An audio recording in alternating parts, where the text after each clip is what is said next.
It is an ancient world.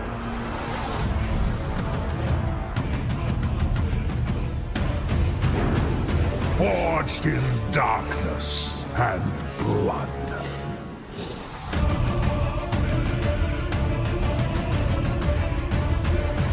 The gods have forgotten us.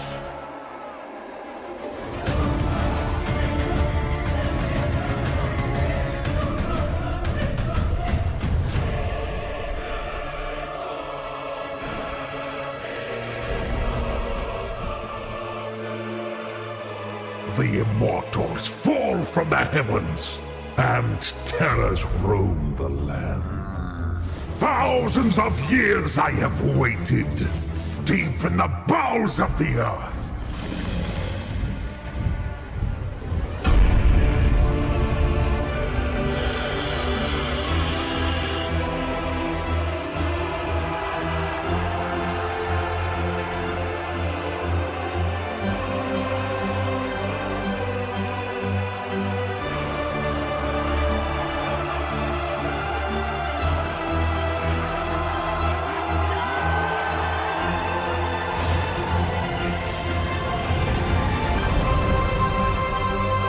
The seal will soon be broken. Lose your hopes, mortals. Your doom is near.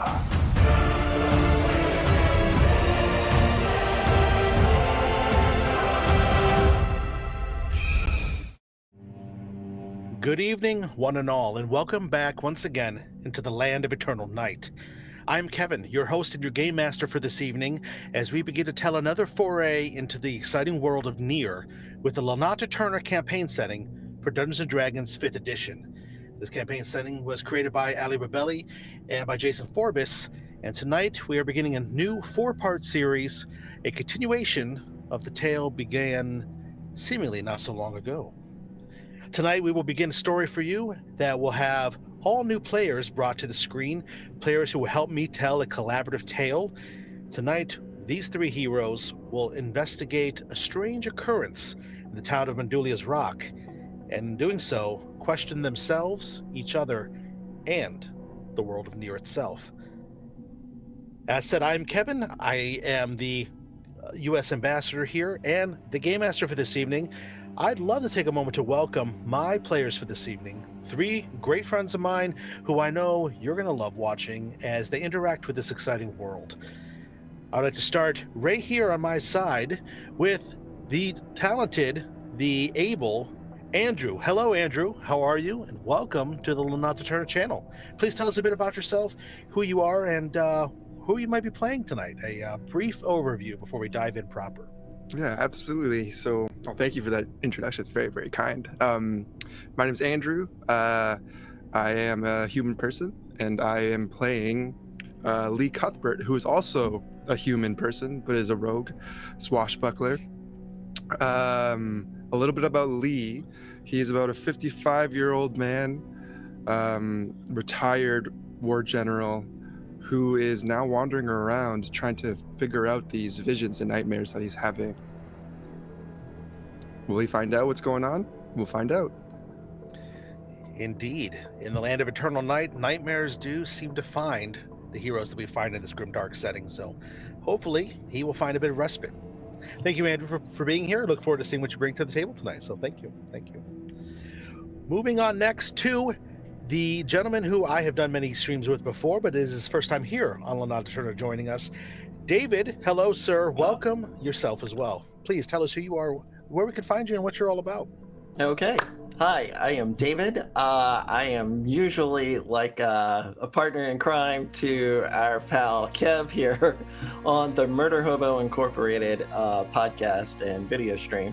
Let's see, I also have my own Twitter feed and follow for Inspired Champions. I'm also known on Twitter as Bardic AF.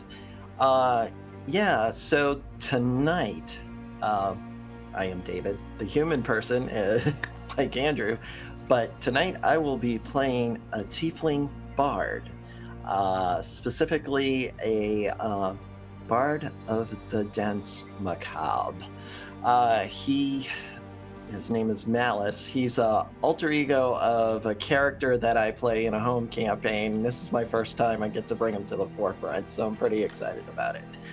But Malice's quest in this is to infuse his magical instrument with as much magic as he can possibly find, whether it be light or dark. He kind of walks the line between the two. So, anything from illusion to necromancy, he's all about it. He's got this insatiable thirst or whatever for knowledge, and hence he has no problem going to the dark with the Dance Macabre. Well, he'll find plenty of dark here in Notte Eterna, so I look forward to seeing how that plays out. Thanks for being here, David. Look forward to seeing you over the next couple of weeks, so thank you. Thank you. Finally, next player on the forefront, Javante, who I have done many things with as well. Fantastic player, great guy. Javante, tell us a little bit about yourself and who you're playing this evening, please. Hi there, everyone. Howdy, my name's Javante, a resident TTRPG goblin. I'm in so many roleplay streams and groups that at this point it's hard to keep track of how many I am in. I'm super excited to do this one. I am also a human person. The character that I am playing is one of the races from Notte Eterna, a Karevi. She is a Karevi warlock, and Enessa Gethsemane, who is based off of a character that my mom played when she played D&D 3.5. Wow. So, much love to her. Love that. Excellent. Yes. So yes, these three heroes, as I said, are going to venture into the dark, and they're going to try to bring some light into the happenings that are here. And hopefully you'll be along for the ride and enjoy what we are doing. So please sit back, relax, get yourselves ready, because the eternal night is here and the moon is high. Let us begin, shall we, with part one of the creeping death at first sight. Our tale begins tonight, as most of the tales do in Notte Eterna, in the setting of Nier. 1.5 centuries have passed since the eternal celestial war has begun to rage in the heavens above. In this time, darkness has permeated the land. The god of the sun, Laun, has been stricken from his holy and high seat by his arch nemesis, and as such, his power has waned. Small slivers of it have been given to the moon, which continue to tell time and purpose here on the surface of Nier. In this time that has passed, 161 years to be exact, the sun has not risen, and the people of this land have not seen its helpful rays. In this dark, grimdark setting, heroes have begun to valiantly forth to try to survive through guile, through wit, through magic, and sometimes through betrayal. Such an element that we will touch upon this evening as we find ourselves in the town of Mendulia's Rock. The town of Mendulia's Rock is a port city, and as such, it has seen all kinds of visitors and travelers to its shores. Specifically, in its current population, there are cutthroats, layabouts, gamblers, and even some ne'er-do-well type politicians who valley and venture to try to claim holdings there. Our three heroes find themselves in this new city, and we will see what happens next. Specifically, as the dark continues to rage out and above, as it always does, we find our attentions brought down to one of the ports here in Mendulia's Rock, to the southern section of the city, where a rowboat of sorts approaches the dock, carrying a passenger as well as a ferryman who is bringing him to the shore. In this moment, we see the passenger. He is a middle-aged man who looks like he has perhaps seen a battle or two. There is a war-scarred look in his eye. Andrew, if you could please tell us exactly, what do we see? What is the persona of Lee as he makes his appearance in our tale this evening? Lee is a battle-hardened old warrior. A knight of old, not of any of the 5 noble orders, So not a person that was looked up to, more of a mercenary, but in his past, a general. Now, though, he's a shadow of his former self, racked with nightmares and visions of something he just doesn't quite understand. Now he kind of is searching for an explanation of what he's seeing, and everyone thinks he's kind of gone mad as he's wandering around all of the country, searching for answers. He is thinner than he used to be, square face. It looks like his nose has been broken and reset multiple times. The sides of his head are flecked and with snow and white streaks from the visions that are haunting him as he makes his way through to the port, hoping to find somebody that could help him. Absolutely. As you draw closer to the city, we see that distant look in Lee's eye. He is thinking about things from the past, hauntings that stay with him even in his waking hours. And it is the ferryman's voice that cuts through the silence and the macabre. "First time in the city, then," he says, looking to you. First time. "You look as though you've seen a ghost, old friend. Fear not. The ghosts that are here are buried and gone. Not much that can harm you here. You look as though you have a quest upon you. What brings you to the city proper?"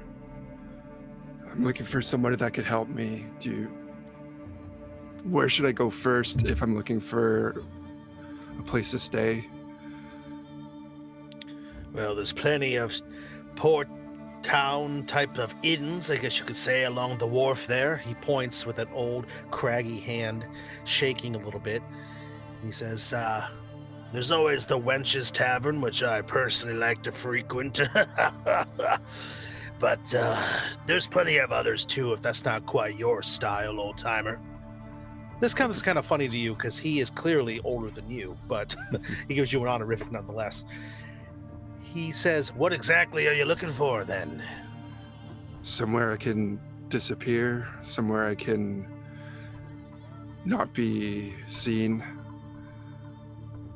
Well, you'll certainly find that here. All kinds of men and women come to this town to disappear, as it were. I think you'll find easy enough way, no problem. Just be careful of your coin purse and careful of your throat. There's people who come for both here. Aye. And you continue to move closer into the port. You actually pull up onto a small dock that just juts out into the water. Nothing fancy. Some old, semi-dilapidated wood that's held together through perhaps sheer willpower of the way that's been structured. Everything here looks like it has seen some wear and tear. The entire front facade of the city that you notice does have that pall over it, as it would, of a city that has kind of gone neglectful in itself, or perhaps it is trying to hide something. You're not entirely sure. You disembark and you make your way further into the city, and as you do, up ahead you see that there are several people who are milling about, and specifically you find that one of these people is a individual short of stature, and as they are moving forward, they run right into a group of, for lack of a better description, nicer dressed people, although that's a relative term here. And as they bump into them, please make a perception check for me, if you could. First roll of this evening. Absolutely. It's a 24. Okay. You notice that as this short-statured person bumps into this other person, their hand, like a dart, flits within the tunic of the other and pulls out something which they then slip and pocket into their palm.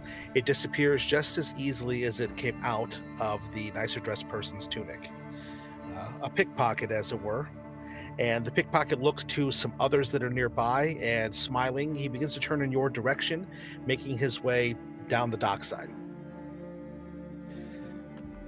The individual passes you. He gives you a dirty look. You can tell from the close proximity, his greenish gray skin, his nose elongated and semi-broken as well, the scars above one of his eyebrows. This goblin has a little bit of an edge to him as well. And he says, "What are you looking at?" as he moves past you.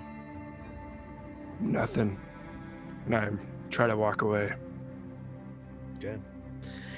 He lets you walk away, but you could tell your warrior instinct that has been laid to rest for some time lets you know that from behind you, he does watch you go with the men that he's with.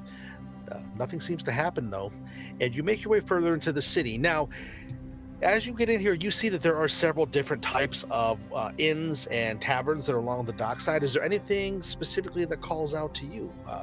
Do you want to take the ferryman's advice, or do you want to look for something different?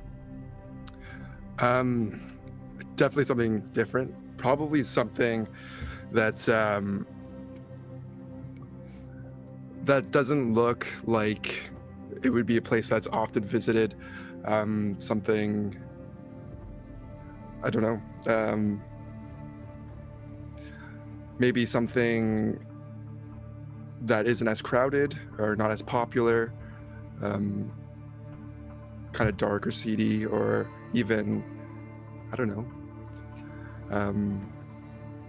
Something a bit more out of the way. I understand. Absolutely. You look around real quick up and down the dock, and you see that one of the taverns is actually slightly nicer than the others, although you're not sure if that's because it's been newly renovated or if it just hasn't been frequented as much. It is called the Sailor's Haven, and within you can see that there is some flickering candlelight in the one window, a beacon of sorts, maybe perhaps like a small lighthouse in the dark of this area. And perhaps this could be a place to find respite this evening. I head in. Absolutely. And Lee, as you push open the front door, you step within, and what you find is that there is a small crowd inside the Sailor's Haven. There are 3 tables here. They are positioned about throughout the room. You do see that at 2 of these tables, there are 2 individuals that sit. There is a 3rd individual not sitting at the table, and this individual is dressed very much different than you would expect in a town like this. Everyone else here has been drab, even a little bit more low-key.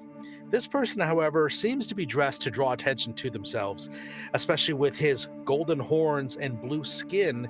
This individual is moving and making his way through the tavern, seemingly working the crowd, as it were. David, if you could tell us, what exactly does Lee and us see when Malice first steps into view?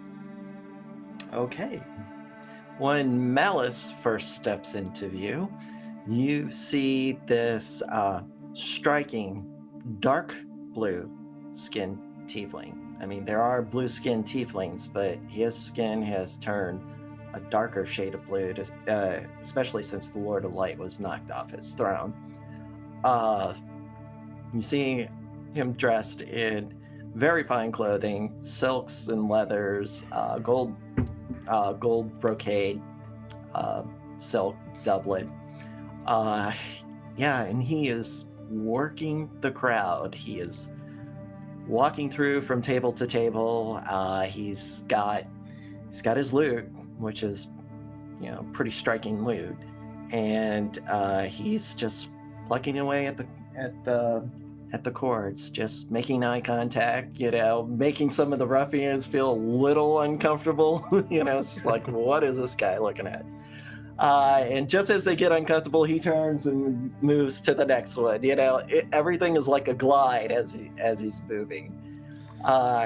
He speaks with an accent. Of course, when you sing, you can't really detect an accent, but in conversation, it would be very, very distinct.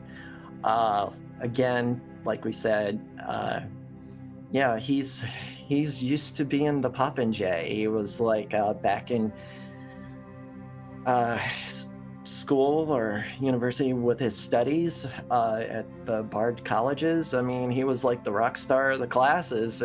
He was always had these extracurricular activities with the other bards somewhere, whether it's body songs in a tavern or something like that. He was always up to something. So tonight, when you see him coming in, again, he's just working the crowd. Yeah. Mm-hmm. Yes, and Malice, you do recognize, or no, excuse me, you don't recognize, you do clock this guy coming in. You see this gentleman enter.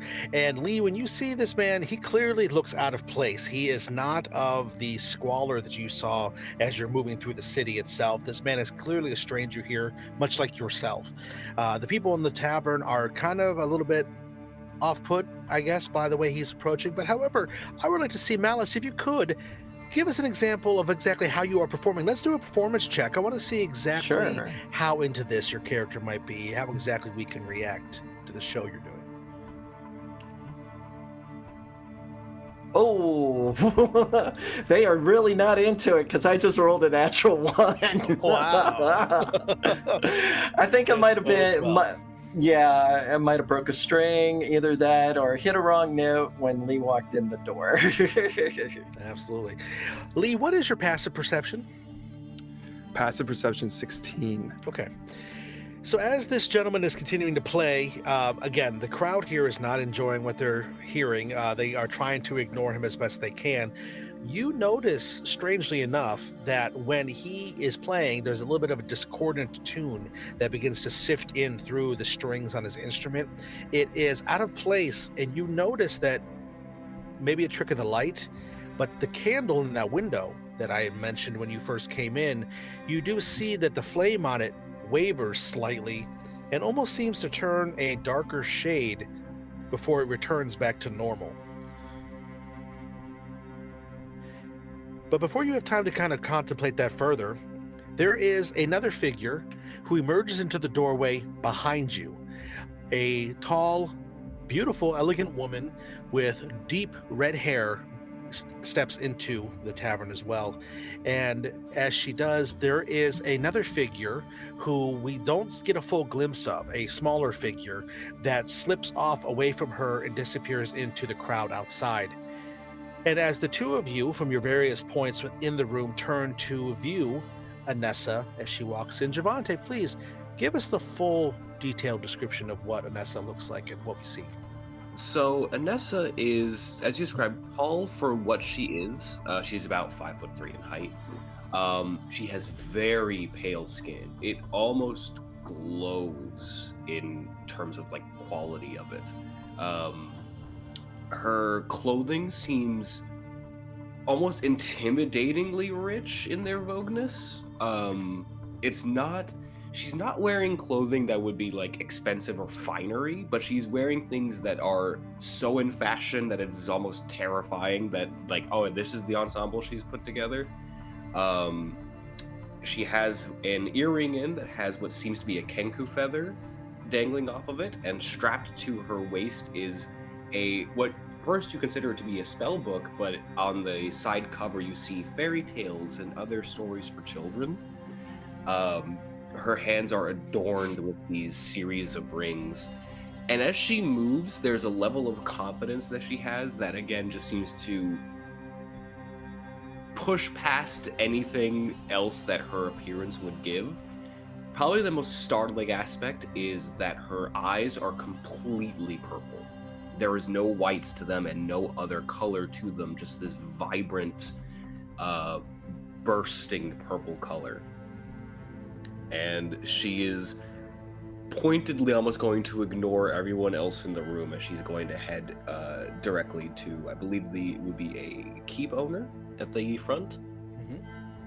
Yes, he is a middle-aged man, quite rotund, balding, and as you approach, yes, Enessa, good to see you again, girl. He puts up a hand, he pulls out a small pouch that he sets upon the counter. This catches your notice, Lee. You're not sure what's going on here, but perhaps none of your business. And the gentleman behind the bar says, what sort of good news and tidings do you bring here into the Sailor's Haven? Only the best of news and tidings. We have had another few stragglers that have found their way to my haven, and as such I'm here to give a bit of a courteous gift. And you see her reach into one of her own bags, and she places down just about a couple electrum and then one gold piece and slides it forward. He takes a deep look at it. My, you certainly have been busy. He reaches forward and he grabs a hold of it, slides it over. He actually scoops it up, starts putting it into that bag that he brought up from behind the counter. And as he does so, he gives this young lady a very reassuring fatherly type pat on her wrist, gives her a smile, and he starts tying back up the bag. As he is tying up the bag, there is still yet more movement by the front door as Lee, you clock it first. A short-statured individual comes in with 4 larger human-shaped guys behind him. This figure, as he struts in, looks around, sees you. He stops for a moment, his eyes narrow. Well. Thinking you're going to be coming into my tavern, too. You got problems with what I'm doing out there making my living. Now you want to have a problem where I want to spend my time. You want to beat it, old-timer, before I have to put you down? You recognize that same goblin who you saw pickpocket someone just a few moments ago. I'm not looking for trouble. He puts his hood up and kind of just stays where he's sitting, looks away. Oh, the goblin says, looking to the men with him. He's not looking for trouble. Well, that makes all the difference then, doesn't it? With a flash, one of the men who is standing behind him draws a scimitar and slams its blade down onto the table, inches away from your hand. And the goblin goes, well, maybe trouble found you, huh? Stop to think about that? Enessa is going to turn to face back in the direction of where this is all happening, just leaning against the bar. I don't remember seeing your name on the lease there. You stay out of this, you dark-willed Karevi bitch. No one's talking to you. He turns back to Lee. I told you. Get your ass on up out of here before I have to put you down. The bartender, well, we won't be having any trouble in here. There's not entirely... I said shut it. I own these streets in this neighborhood, and you're going to recognize that. The goblin looks about the room. Oh, I see a whole room full of people with problems in here. We're going to have to put a whole lot of people down, are we? Well, At that time, Malice uses prestidigitation to kind of amp his lute a little louder and starts singing a little louder and all that, hopefully to drown out this greedy little thing that just walked into the bar. yes, what kind of tune are you playing? Is it jaunty? Is it popular? Oh, it is jaunty. It is a bawdy little song about the maiden fair. So it's like, I'm kind of giving clues in it that I have spotted Enessa, the seasoned warrior, and then the greedy goblin, of course. So, yeah. So I just kind of weave the words into the narrative that's playing out in the tavern right now. Absolutely. I would love for both Enessa and Lee to make insight checks to see if they can catch the subtle innuendo that he's got going on here. Got a 16. I get to roll with advantage. Roll. Excellent. 18. Okay, yes, both of you can tell immediately what this minstrel is doing. He is weaving in the elements of the tale right now. And what sort of insight are you gaining to them, Malice? Are you kind of trying to imply that you have their back here, or are you just trying to make jest of this? What exactly are you trying to do with this song? A little jest, a little bit of that. If something goes down, I've got your back. Because as he's spinning the narrative, I mean, he's actually singing what's happening. Hands on swords and things like that. The little cut purse sitting right there. Making a ruckus. And I'm letting them know that I'm there for them. How many aside from this shitty goblin, how many other people are with him? Absolutely, yes. There is the goblin himself. He is positioned kind of towards the front of this small group of men. There are 4 of them. You can definitely tell that 3 of them are human. Their look, their way that they're styled, their clothing, I guess you could say. The 4th one is a little bit, he's got like a hat on, you can't quite make out. He could be perhaps human. He might be half-elven. He could perhaps even maybe be Willoy. You're not entirely sure. I am going to, at the sound of the song, Enessa's going to kind of just like shake her head and laugh to herself. This is your town? Your street? You run this place? That's adorable. And she's going to snap her fingers, and I'm going to cast Cause Fear. Oh, okay. On the goblin, and because I am casting it at 2nd level. Excellent. It's going to be on the goblin and the gentleman that hit the scimitar against the table. Perfect. They need to make, is that wisdom saves? That is a wisdom save. Oh boy. Okay. Well, the one is coming in with a nice big fat 5, and the other one rolled a natural 1. I think for the sake of flavor and what's going on here, we'll have the ruffian type guy with the scimitar roll the natural 1, because I think the goblin's a little bit more hostile. But however, they're both still going to fail. So, what happens exactly?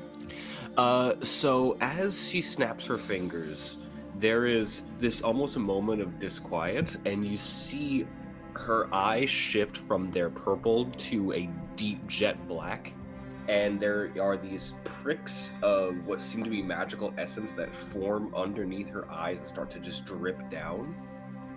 The room begins to darken, and around the room everyone starts to hear almost a sound of like children laughing. Like you can hear the sound of balls skipping against the ground, dice rolling and scattering, children running around and laughing, and her gaze just focuses on the goblin. Excellent. In that moment, the man with the scimitar, he looks, his eyes go wide. She's doing some of that devilish magic, that Karevi dark spirit stuff. And he starts backing away slowly. The goblin looks at you. There's a moment where you can see he tries to resist, but also he gets a look of fear. He shakes just a little bit with his hand, and he slowly starts to step away as well. I don't want any problem with you, Karevi. You dark-willed people. You're beguiling, your dangers, your lies.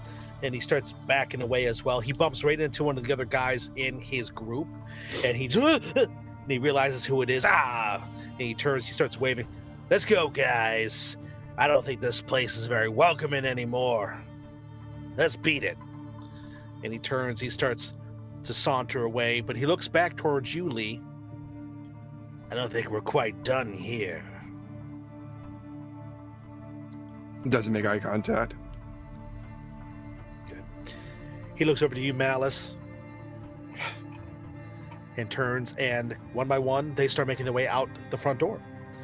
And there is a moment where that amped up nature, that adrenaline starts to calm within the room, and everyone starts to kind of feel that the threat is over. The bartender, oh, goodness, girl. Sorry you had to be dragged into that. Yeah, he's been causing some problems here in the neighborhood the past few weeks. He's got delusions of grandeur, but he's Garak's brother, so he thinks he's got bigger britches on than he does, I suppose. Sorry, everyone. Let me get you all a free, fresh drink there to make that up. And he starts ruffling through some things, trying to get things back in order. What would you all like to do in the meantime as he's trying to freshen up your drinks? Her ensemble begins to reform back into what it initially was, though her eyes shift from the purple to a icy blue. From the black to the icy blue, and she's going to look first over to Malice and just give a little wave and then just a gesture to come here, and then looks over to Lee, just kind of a few finger point, and then come over here. Malice takes the gesture, kind of forms a little salute with the tip of his golden horns, and saunters on over. And he says, my, tonight we have both a dinner and a show. I try not to have too much excitement in the evenings. It spoils the appetite for eventual dinners. Yes, my fair lady, I do agree. It's just sometimes the company, it isn't the food that leaves a bad taste in your mouth. It's usually the associates that come with it. So. That is unfortunate. Lee will get up and join them.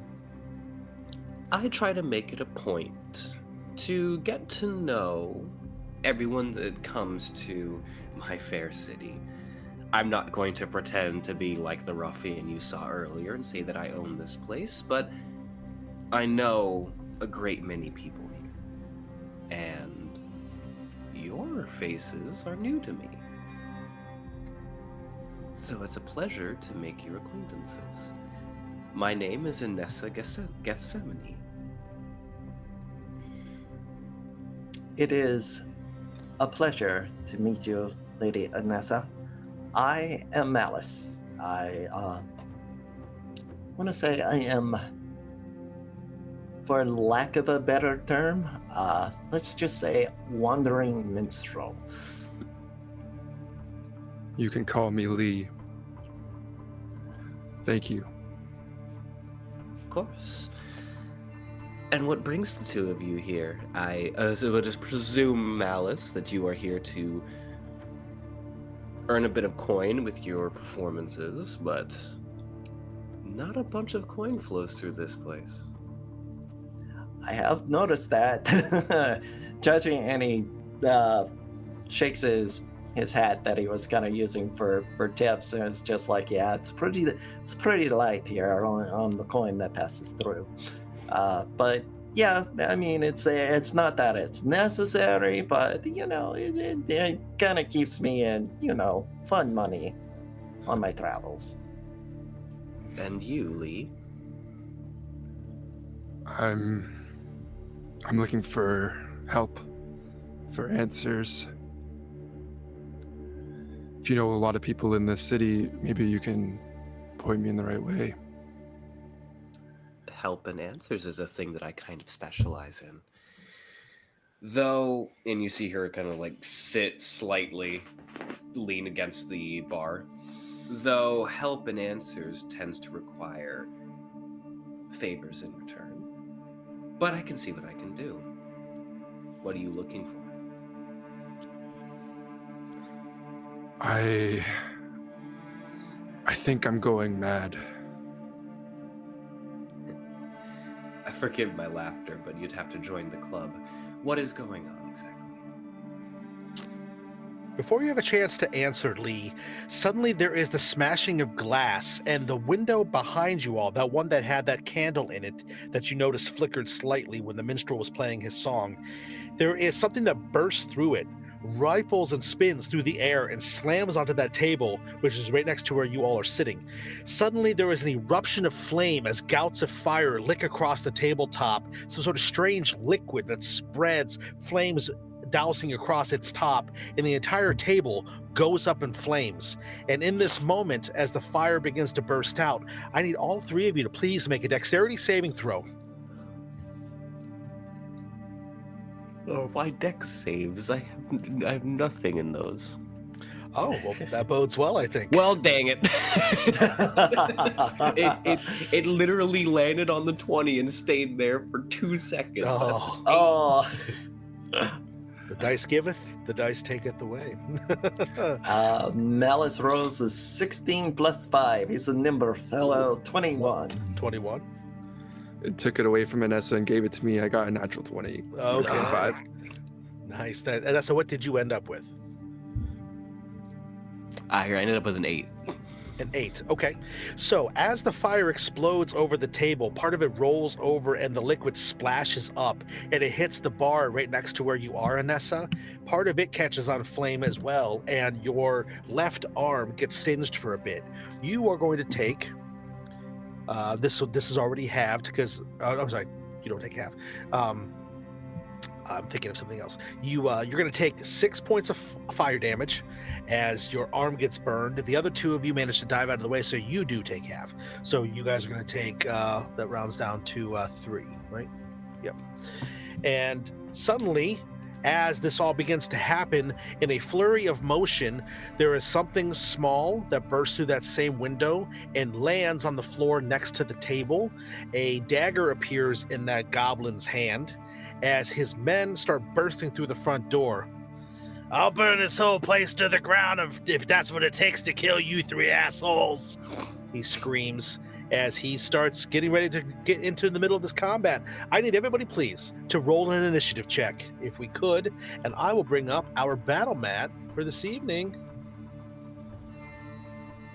This little piece of shit. 19 for Malice with initiative, but in one fluid motion, he spins with his cloak from his back to wrap Enessa up to snuff out the flames. She seems more annoyed that it singed her dress. Her dress. Something else, yeah. Oh, my lady, I understand. Ruined finery. No idea how much this cost, to be fair. Oh, yes, I do. Malice with a 19. Lee, what did you get? I got a 16. Okay. And 12. How about you? 12 for Enessa. And I'm going to have these baddies all go on the same initiative. They're going on I'll use the best initiative score, which is for the rogue. Goblin, of course. So they're going to go on a 12. So I'm going to go and give that to you, Enessa. So it'll be Malice, Lee, and Enessa, and then the baddies will go last. So, Malice, as you dive and roll out of the way of the flames, the combat is joined. So, as you can see on the map there, you can move around your character for what you want. That's where I temporarily place them. We do have Enessa kind of over here by the bar, as it were. But again, you guys can move that around a little bit. The window that the goblin smashed through is this one located here, and here he is. And then these are his 4 guys that have burst through the front door as well. When they come in, they're brandishing clubs. The one has that scimitar still. That's this guy here with the really cool rocker-looking haircut. And the rest of them, yeah, they have cudgels and clubs of some sort. So, Malice, what do you do, sir? Okay, with that, he fires a look at I want to say, let's see, I'm trying to see which gentleman is it that is closest to me. With our adversaries. Yes, he fires a little look at him, and with that, he is going to have to make a I want to say, let's see, magically distract. I'm gonna magically distract him, whatever, triggering the creature must roll a d20 or a lower roll on its next attack roll, so if he fails the save. So Okay. He makes a wisdom save. DC is going to be a 14. This is silvery barbs. Oh, yes. Okay. I'm sorry, who were you targeting? You were targeting the goblin or the guy with the someone else? I think the fellow with the mullet, the rocker hairstyle. The guy with the scimitar. Absolutely. Yes. Okay. You said the DC was a 14? Yes. Okay, he's got an 18 on the die, so that's going to give him a 19 total. A 19 total. Okay. Let's see. All right. All righty. So, I believe that fails for Malice. So, that is the end of his turn. He uses his movement to kind of circle around. Okay, not a problem at all. Lee, you see what is happening here. In some part of you, there is that warrior spirit that kind of awakens and stirs you into motion. You have your big bag that you've been carrying. You've set it down on the chair next to you, and for the time being, it's forgotten. But what would you like to do?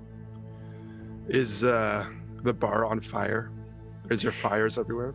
It is currently on fire. Basically, what we see here is this table that is right next to the goblin here is completely engulfed in flames, as is part of this one here, which is right next to it.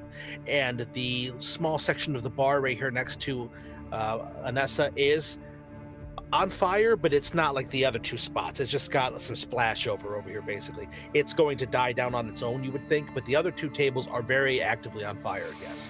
Okay, so I will draw my hand-and-a-half sword, leave the sheath by my bag, and I will saunter over to the tables that are on fire. I will take off my cloak and try my best to snuff them out, all while looking at the goblin and saying, "You wanted this." As I am just standing over here, snuffing out these tables, and I point at the goblin with the tip of my sword. "Fight me." And then I'll wait for him. Okay. While you're stuffing out the flames, please make me a survival check real quick.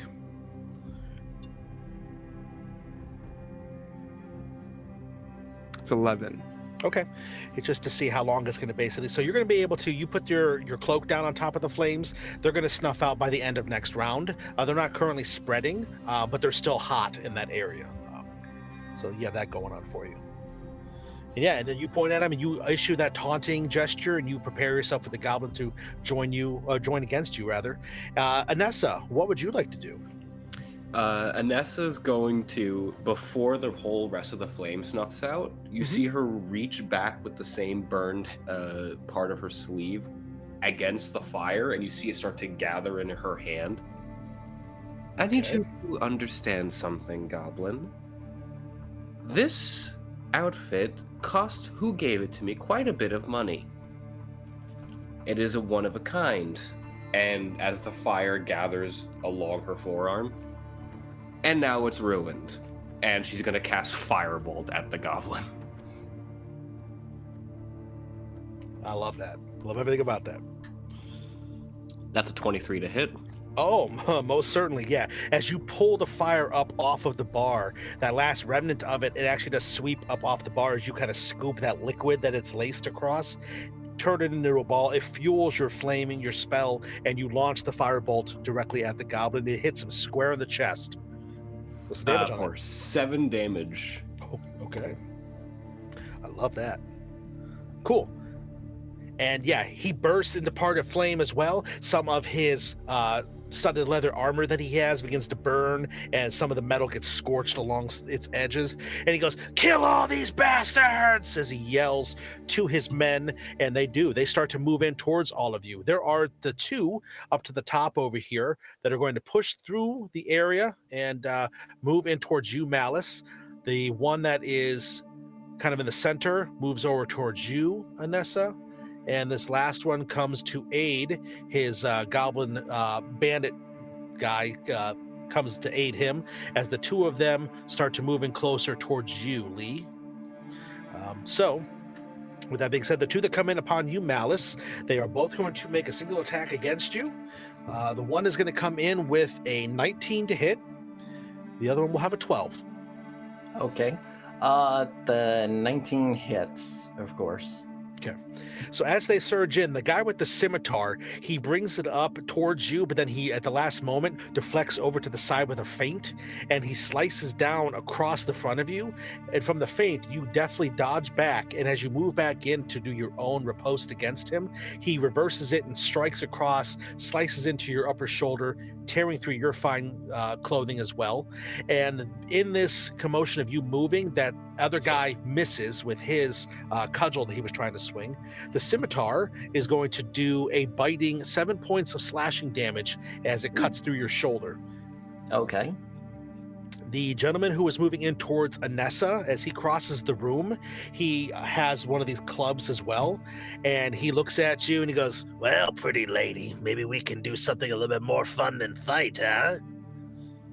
And he will just kind of wait. He's maybe he's actually trying to proposition you. Probably not the best place to try to do this. Eyes look up and down. No. Right. I think not.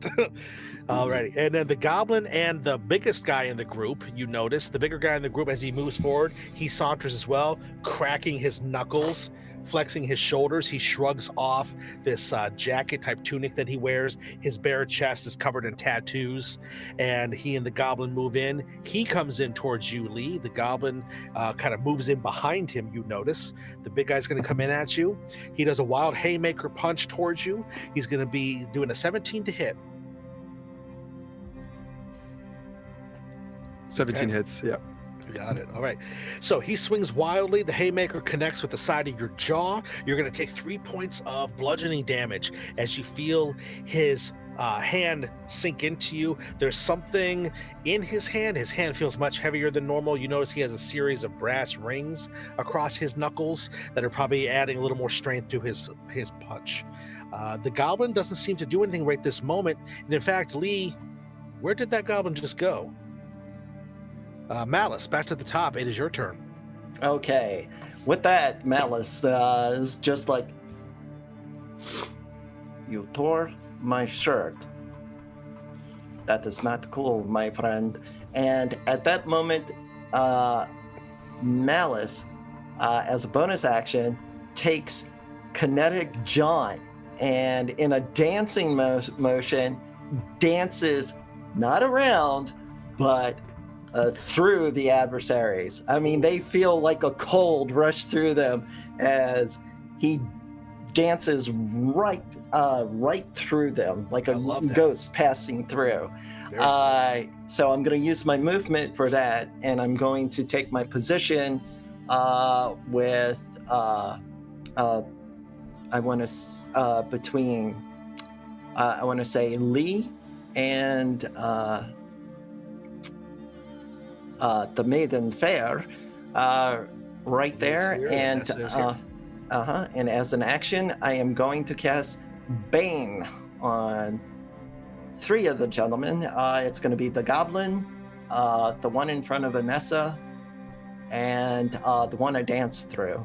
So they have to make charisma saving throws. So your Kinetic Jaunt, this is like a feature you have? It's not a spell? It's a bonus. It's a bonus action. It's a spell. It's a spell. Oh, I see. Okay. And then, so what spell are you casting, you said? Bane. Bane, okay. So is the Kinetic Jaunt, is that a cantrip? Oh, yeah, you... Okay. Yeah, that's the thing. No, it is not a cantrip. So, I see. So you'll probably going to have to rethink that. Yeah, you'll be able to cast 2 spells in a round as long as one of them is a cantrip. Correct. Because of the way that you were doing it, with the one being a bonus action. Sure. That's what confused me, was the bonus action. No problem. No problem at all. So I love that. With That's that, really cool. So my action is actually the bonus action. I am going to take my position near Enessa and close to Lee. And with that, I will draw the rapier. Oh, excellent. Excellent. So specifically, we're going to move over to like here. Perfect. Okay. Excellent. So as you move through, you just shift through this guy. All of the candles in the room, the light of them kind of flicker lower for a second, making the room shadowy. Everyone's shadows seem to elongate across the floor, almost as if some sort of specter. And then the candles flicker back as you finish your movement. And it is going to be Lee's turn. Yeah, the goblin, you're not entirely sure where he went. But you do see this big guy is all up in your face right now. So what would you like to do? I would like to... I would just... I would like to just take a swing at him, I guess, at this point. Okay. Since he's there. Mm-hmm. I love it. Yeah, you swing your giant sword at him. So 10 to hit. Okay. You bring the sword up, and as you bring it across, the guy he jumps back off to the side, rolls in underneath your swing, and comes up on the other side, and he swings out at you again. Nothing that's going to hit, just, him moving, bobbing and weaving. You can tell this guy is a pretty skilled, unarmed combatant. And then Enessa, over by the tapestry, you see the tiefling shift through this guy and move across the room. You feel a weird coldness yourself. Even though he didn't move through you, you feel the effects of that magic in a strange way. But it's your turn. Well, aren't you interesting? And as for looks back to the the person that propositioned. As for you, no, and I'm gonna cast Eldritch Blast. Oh, Yes. Okay.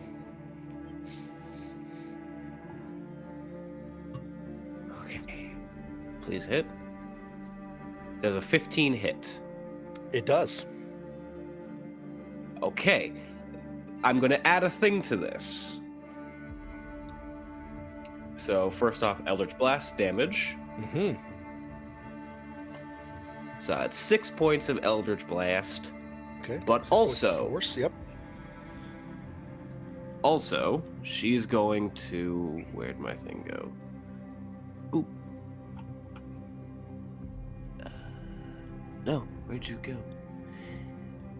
As the Eldritch Blast hits, you see it form into her right hand, but Malice, you probably be able to see it. In her left hand, you see it start to twist and move up as this blackened shadow moves along it. And as she fires the Eldritch Blast, the shadow shoots out and joins it, as she's also going to use the Vessel of Souls to add an extra D6 of force damage to that. Oh my. Okay. So another 3 bit of force damage. Ooh. All right. I love that.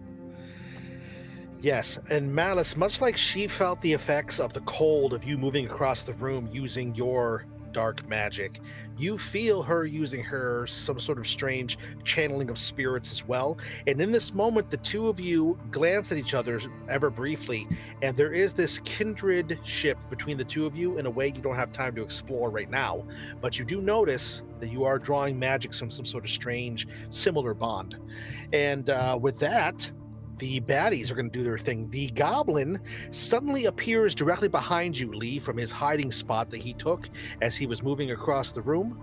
So, oh, no, I don't want him that big. Sorry about that. I'm not sure why he's a big guy now. Not a goblin.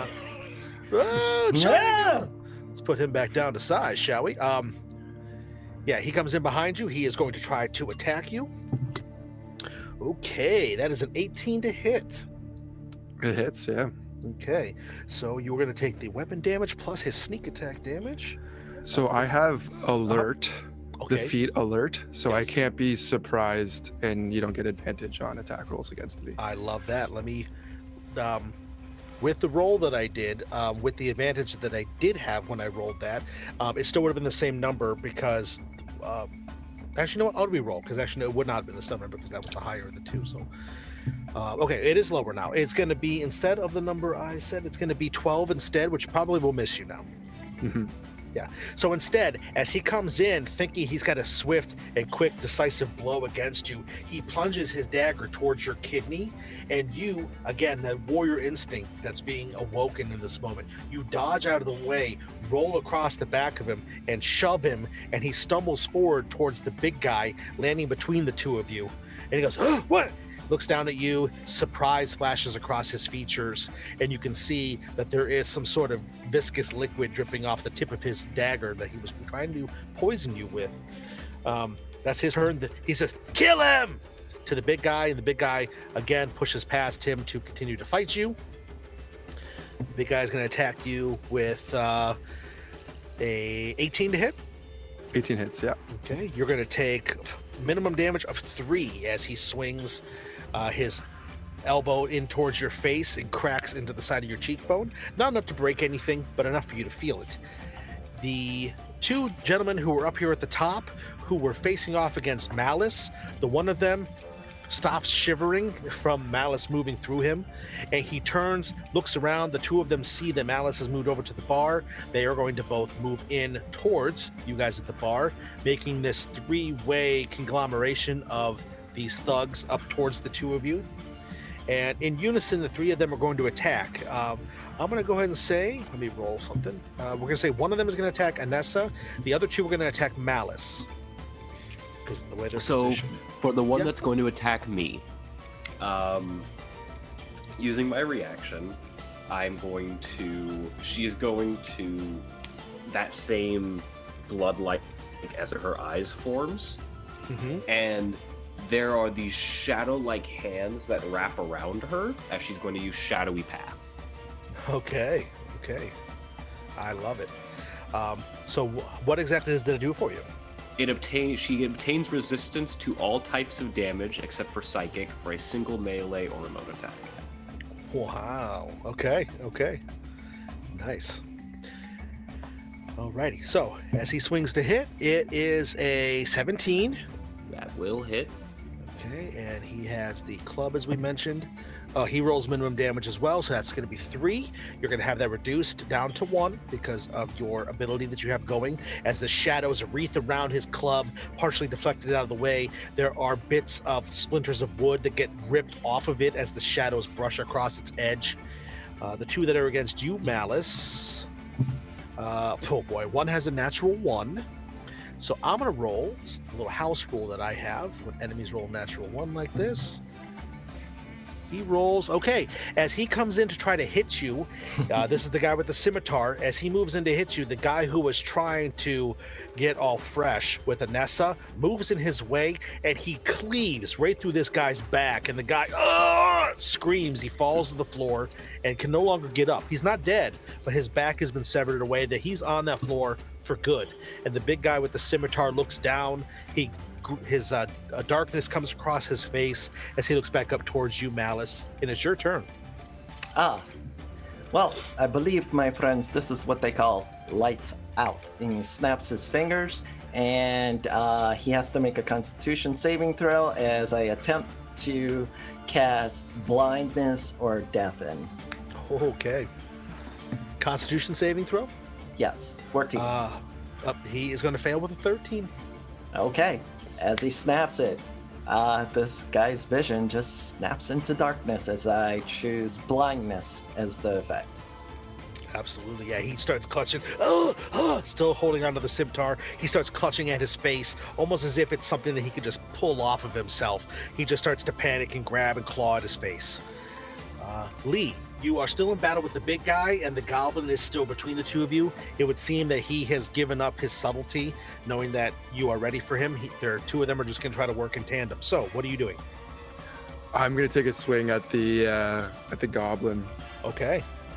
Yeah, because he is already injured, so yeah, that'd be a good place to attack. Goodness, it's 11. Okay. You bring your hand and a half sword down, unfortunately, but the goblin, he's just too quick for it. With a quick ching-ching, he deflects it with his dagger and moves slightly off to the side, and he just kind of sways back and forth, waiting for you to do something else, or waiting for his chance to attack in return. Do you want to move at all? You all set with it? I think I'm going to use fancy footwork and just kind of take a step back. The big guy, I think, will have an attack of opportunity on me, but the goblin won't. Okay. All right, that big guy, as you try to move away, he tries to reach out and grab a hold of you, and he is trying to grab a hold of you. It's still an attack, but we're going to, just for flavor, say he's trying to grapple you. He's not making a grapple attempt, is what I'm saying. It's going to be a 14. 14 misses. Okay. And he swings out, doesn't get a hold of you as you dance back out of the way, your swashbuckler training pulling you back out of the way with your deft, agile fighting style. With that, Enessa, you can see that, one of these guys is down. So what I'm going to do is I'm going to actually mark him with a thing here, but it is your turn. I will... is the guy that's down the one that I've been shooting at? It was the same guy who was trying to get fresh with you. Okay. Well, he's down. That makes it a little... Like I said, he is not dead, but you can tell that he is not going to walk again. He's down, so... She's going to look over to the one that seems to be directly in front of her. Give it just a... Like... You know what? No, I have... Yeah, no, we're gonna do that. She's going to just give like a little half smile, put her hand onto his chest, and cast Eldritch Blast at point blank range. Wow. Love it. My favorite way to use Eldritch Blast. Love it. How? No. Oh no. Oh no. That was a natural 1. Oh no. Okay, that's all right.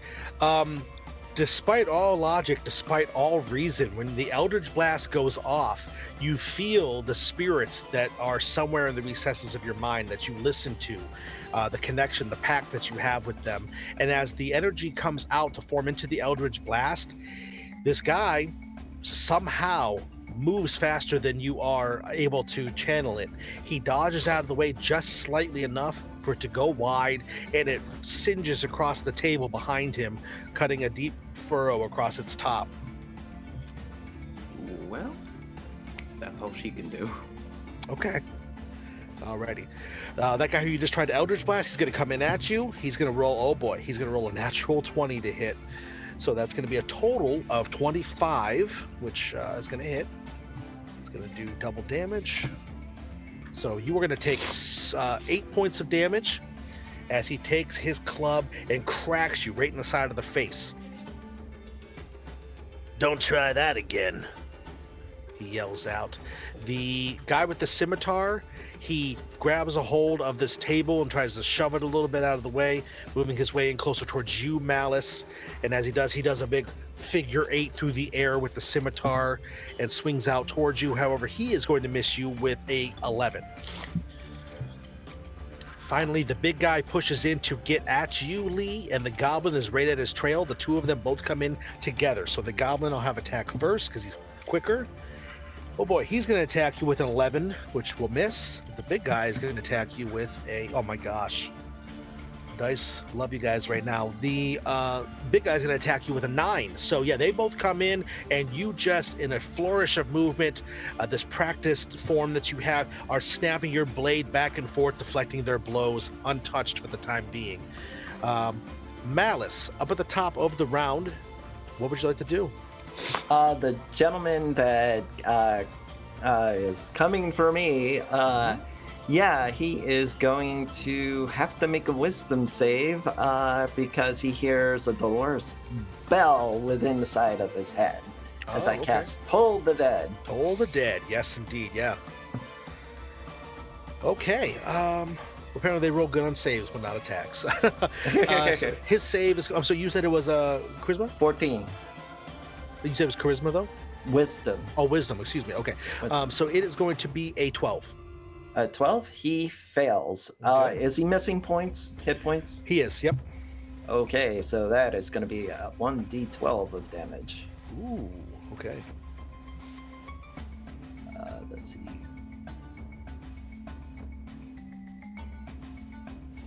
Yeah, 9, I want to say psychic damage? Necrotic Okay, damage. that's fine. Yeah, 9 is good. 9 is good. Yeah, so as you hit this guy, and the necrotic damage lances forth as the bell rings, you see him again. He's still clutching at his face. He starts to see a little bit again as the bell goes off, and he falls, clutching his ears. His eyes begin to bleed, and he lands on his knees next to the guy that he cut down, and then slumps forward, dead himself, on top of the guy on the ground. He's out of the fight as well. Okay. Malice is going to use his movement to move in position next to the guy that's facing Enessa. And in the meantime, he is singing "Ring My Bell." Yeah, you can ring my bell. Nice. So as he's dancing through. I love it. All right, and Lee, down there, you still have the big guy and the goblin are attacking you. You are deflecting them for now. Would you like to press the advantage, or do you have another plan in mind? No, Lee kind of spits out the blood in his mouth, and he kind of thinks to himself, like, it's hard, I'm getting old, and he'll just try to take another swing at the goblin. All right. It's a 12. 12, okay. The two of you begin to dance this agile back and forth, this deflecting, this riposting one another as you try to attack. He is, again, as quick as you. His dagger just dances back and forth across the tip of your blade. Unable to make contact with him. He is just, the two of you are falling into a stalemate here. But, Enessa, what would you like to do? Enessa's going to look at the one that's in front of her, and then at the same moment, though, she hears the clashing, and she looks over to where Lee is and the other two, and she holds up a hand. One moment, and she's going to hold her hand out, and I am going to cast at second level. Let me do. So, how do I do this? Like a select pointer, yeah. So on this table, yes, and then 10 feet out would be these two. I'm casting Shatter at second level. Oh, wow. Okay. So this whole area here. Yes, they both need to make me a con saving throw. Oh boy. Okay. I love that spell. I'm going to roll separate because they have different modifiers for this. Okay. So the big guy, his Constitution save is going to be a 18. The goblin, however, is going to roll a 9. Okay. So, and, I don't think that's not going to work. Wait, hold on. I need to see how a certain thing works. Sure. Because I don't. Yes, so as the shatter spell goes across the room, hits into that table, behind them, Lee, you see the table explode. Pieces of wood, shrapnel, and splinters fly all over the room. They pelt into the back of the goblin, and the big guy alike, but the goblin you can see is just pummeled and plummeted by half of the table as it buffets across his back. So the goblin will take 19 points of thunder damage. Okay. The other guy will take half of that, so I think that's... We'll round that down to 9. 9. Yep. But I don't know exactly how Vessel of Souls works. Because that is a special feature due to the special subclass that you're playing from the Notte Eterna setting, the Spiritualist Warlock. So what does that do? And Go ahead. I can use the energy of the spirits to enhance my attacks. When I've hit a creature with an attack, I can consume one of my spirit points to deal an extra d6. But I've hit 2 creatures technically. Aha, yeah, we fall into some rules as intended / rules as written. I'm going to say if you want to use multiple spirit points, you can have it affect multiple people that are affected by the spell. Sure. I will go ahead and use the other 2 spirit points and just roll an extra d6. Cool. And I'll take that as force damage. Excellent. I'm just going to roll the 1. It'll apply to both. Got it. So an extra 2 force damage to that. Ooh, okay. And so as the goblin table takes 21 points of damage. Yeah. That guy takes the other guy takes 11. We said. Yep. Yeah. Okay, so as the table plummets into and pummels the back of the goblin, he gets buried in it and he crumples down to the ground, buried in the table, his arm outstretched, still trying to get at you, Lee. The big guy manages to hold his ground, and you can see that there is a giant shard of wood stabbed into his side. He reaches back, he grabs a hold of it, and he pulls it out of him, and then he swings it at you like a club. And he's gonna try to hit you with a 17. Yeah, that hits. Okay, it is an improvised weapon, so I'm just gonna do not a lot of damage here. You're gonna take 3 plus his strength, so 5 total. As he takes it and he cracks you in the stomach, partially knocking the wind out of you. The other guy, the goblin is dead, by the way. That table was a little too much for him. The guy who was over by you, Enessa, he is going to try to attack you. He's gonna miss you with a 12. Yeah, these guys can't roll to hit for anything, it seems. But he takes a swing at you with his club, and it is not enough. But Malice, you can tell that the tide is quickly turned in your favor. The 3 of you are about to win this day. You see the one guy up trying to take out the young lady, and then you see the bigger guy is trying to take out this grizzled-looking older guy. So what would you like to do? I look at him and I say, well, my friend, it looks like literally the tables have turned. It's just like you could either stay and die, or you can try and cut and run. So the door is right there. It's up to you if you want to dash for it. Are you trying to intimidate or persuade or anything like that? Persuade. Okay. Go ahead and roll a persuasion roll. I'm going to say, well, just roll it straight. I was going to say with disadvantage, but I think that just go ahead and roll it straight. I think there's other factors going in that would have given you advantage, so we'll just do a straight roll. Okay, using my persuasion score, correct? Yes. Modifier. That is a 17 plus 8, 25. Okay. And yeah, he takes a look around. He quickly surveys what's going on. He looks at you almost as if he's trying to suss out if you are fibbing or trying to lure him into a trap. And then he slowly starts to back away from you all, and he starts to disengage out of the way. Do you want to move at all, or just do that, kind of just stand your ground where you're at? At that, I'm gonna see. Is he turning to run, or is he just No, kind of backing away? he's just backing away. Okay. All right. Yeah, the front door is here. Would so my he's persuasion just check backing be away. my action, or? I think in essence, because of how you In used essence, it. yeah, because I used it to change. Okay. Yeah, I'm just gonna stand in front of Enessa, between him and Enessa, with my arms crossed, just shooting him a look. Okay, excellent.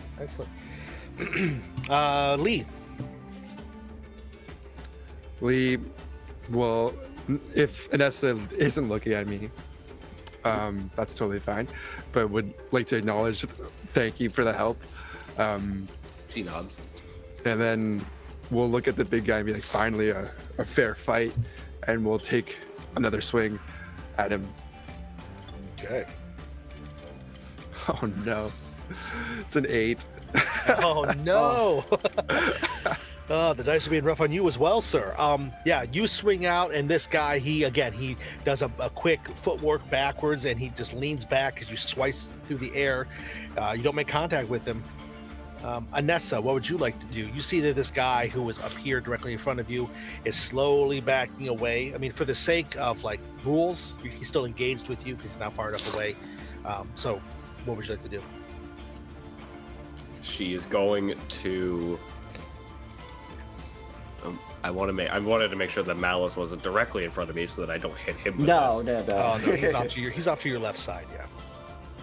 Yeah, she's just going to give a little wave, and as she's waving, cast Eldritch Blast. Okay. Okay. Boop. Oh my god, 23. Oh yeah, I think that'll do it. Yeet. For a total of 4 force damage. Fun thing, because I'm just going to keep using it. When I kill someone, I gain that spirit point back. Oh, nice. So I'm Vessels of Soulsing him again. Okay. Nice. So, D6, roll. So an extra 2. So 6 points of force damage in total hitting this guy in the chest. As he's backing away, he still has his weapon. It's not like he's disarmed at this point. You hit him with the Eldritch Blast. As you hit him, you feel the last remnants of his spirit fade away and get pulled out of him. They recoil back down through your magic, and you feel his power, his essence, absorb into yourself. There's a moment where you brace yourself against the bar, close your eyes. When you open your eyes after they flash just briefly, not enough for anybody nearby to really see what happened. But Malice, you noticed that there was a chill that passed through her. You're not quite sure what that was, but perhaps that would bear questioning later.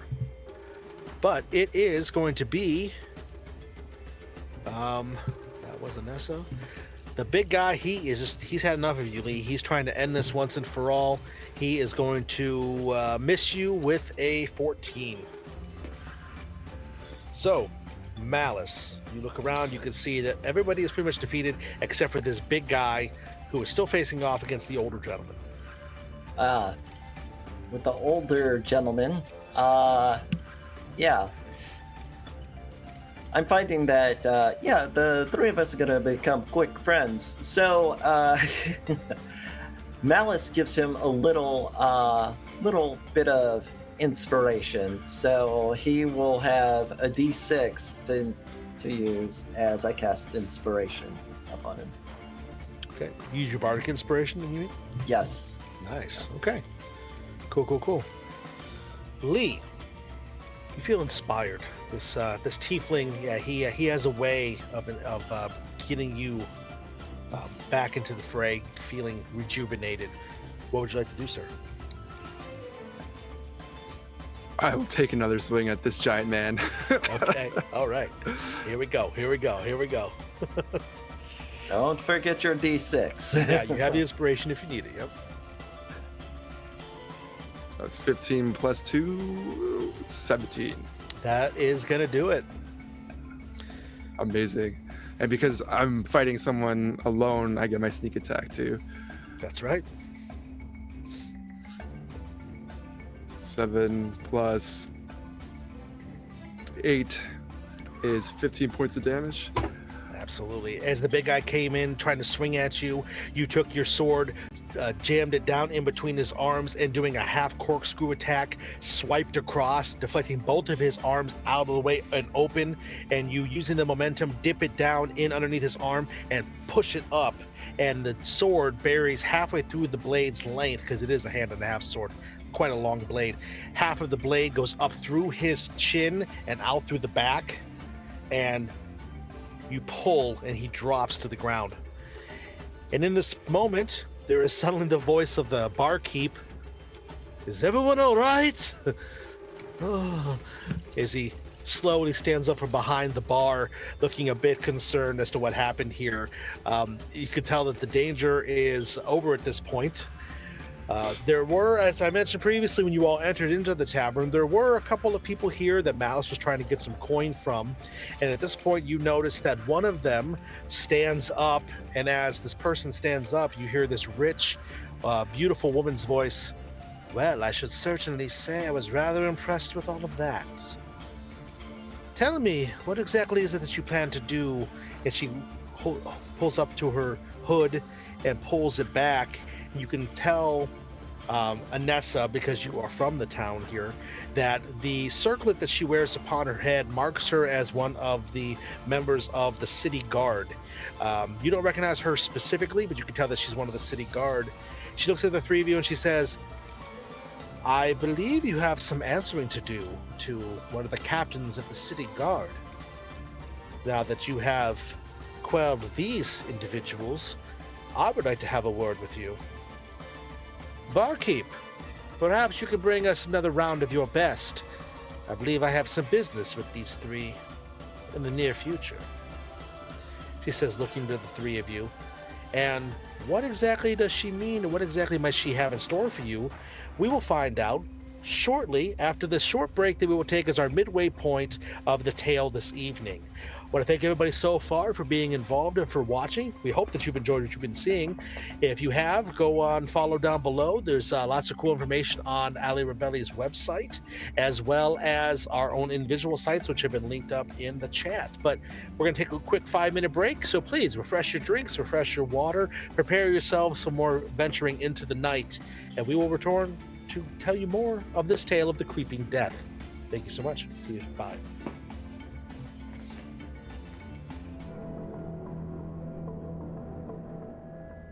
Joined together in a tavern called the Sailor's Haven, where they have quelled a bar fight, as it would seem. And they were just approached by a woman who recognized herself as one of the members of the city's guard elite. And she said that she had some pressing business with them that she would like to address. So in this moment, it's a few moments after the bar fight that just occurred. The bodies, as it were, have been dragged outside and are being properly brought out of the bar to make sure that people aren't going to be frightened and disturbed or what they've seen. The damage that has happened to the table with the fire damage will probably take a little bit longer to fix, actually, than getting the bodies out and cleaning up the signs of battle. But the three of you are safe for the most part. And you look to this woman. She is tall. She is definitely a human. She has dirty blonde hair that she has tied up into several braids that cascade down her back. She is wearing a cloak that is partially obscuring her guard's raiment that she wears. As she looks at all of you, she has a stern countenance, a look that definitely Brooks that she is somebody who is not one to deal with frivolities all that often. She has a serious nature to her. And she says, as I said, I saw how the three of you acquitted yourselves in that battle just a moment ago. I have to say, I'm quite impressed. Those are not skills that hail in this area quite frequently. Are the three of you outsiders, then? Are you new to this area? She looks around the table at you all. I don't think there are any other tieflings around this area, correct, Kevin? No, there's none that you've seen. You've been here for, well, how long have you been here, do you think? Probably a few days, at least. Yeah, in the few days you haven't seen any. I mean, where you're from, they're all over the place, but you haven't seen any here. Yeah. No, I answered her truthfully. No, I'm definitely not from these parts, my dear lady. Lee will walk back to his scabbard and put his sword back in it, grab his bag. I arrived just this morning. Well, I'm sure that's not quite the welcome that you would like in a new port city, so I apologize for that. But, I am Constable Zakara. I have been here for several years, and I have had jurisdiction over this area. I can say that Raskar, he has been causing some problem as of late. His brother is a low-tiered... They'd like to think of themselves as criminal masterminds, but I know the truth that they are simply goblins with delusions of grandeur.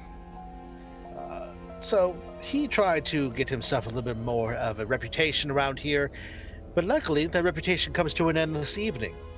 I like to think that perhaps your reputations will be a bit more prominent in the upcoming days. I could use individuals such as yourselves on a piece of business that is tying up the city. Are the three of you in business trade, so to speak? Are you interested in earning some Imperial gold to make sure that you can finance any more of your journeys? Always have an affinity to for gold, so yes, I welcome any opportunity to add a little jingle to my pocket, so yes. She nods at you. She looks to the other two. Gold adds funds to what I am working on, so absolutely. Excellent. How about you, stranger? Well, is not interested at all, but will open up his coin purse and find it wanting. And it will grunt begrudgingly. Excellent. Well, I guess it is settled then. If you three would accompany me, I will take you to the barracks. I would like to introduce you to a gentleman who has more control of the city than I. Someone who could perhaps give you the full rundown of what we are dealing with here. Shall we? As she reaches into her lapels, her clothing that's over top of her armor, and she pulls out a small little coin purse. She sets it on the table. Barkeep, this is for your pain, if your trouble, and hopefully to repair the window and the floor and table. Good evening. Thank you for the fine ambiance. And then she stands and she begins to cross the room and gestures for the three of you to the door.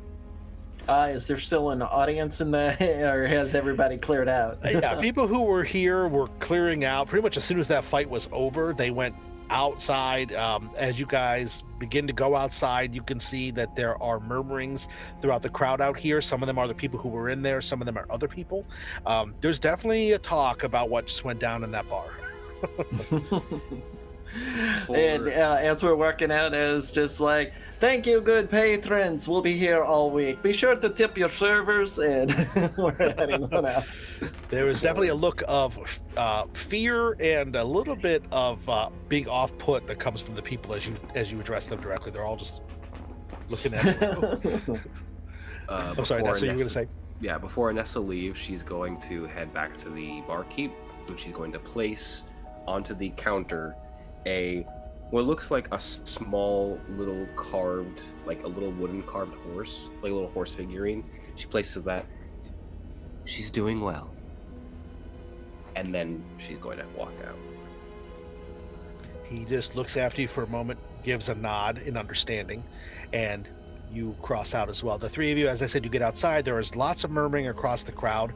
There is a small crowd that has gathered outside of the tavern, people looking on to try to see exactly what happened.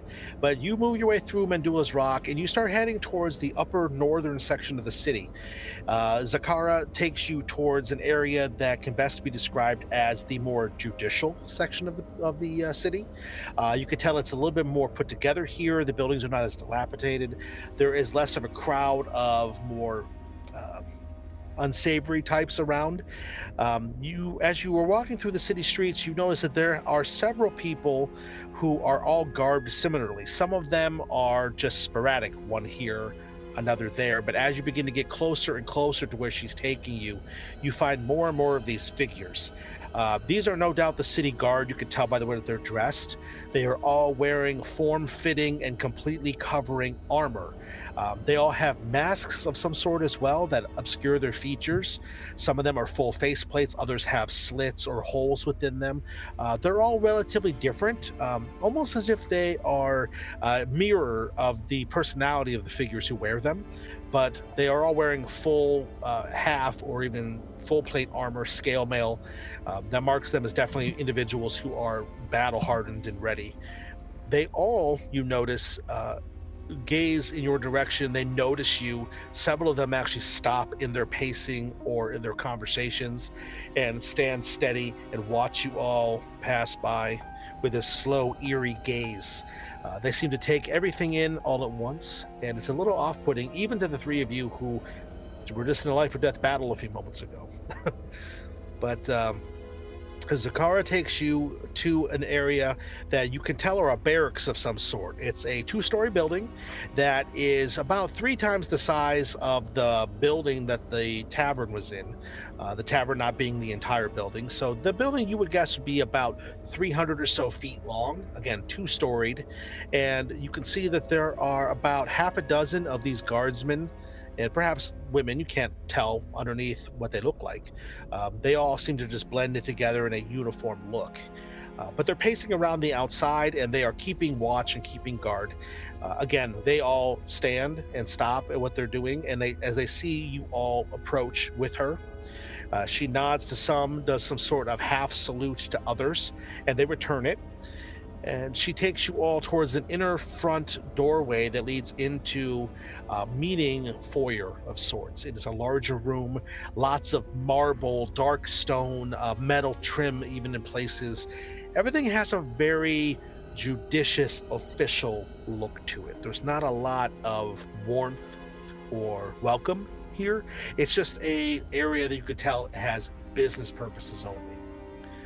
As you approach within, she says, "If you would follow me this way, please." And she goes through that room to a large door that's in towards the back.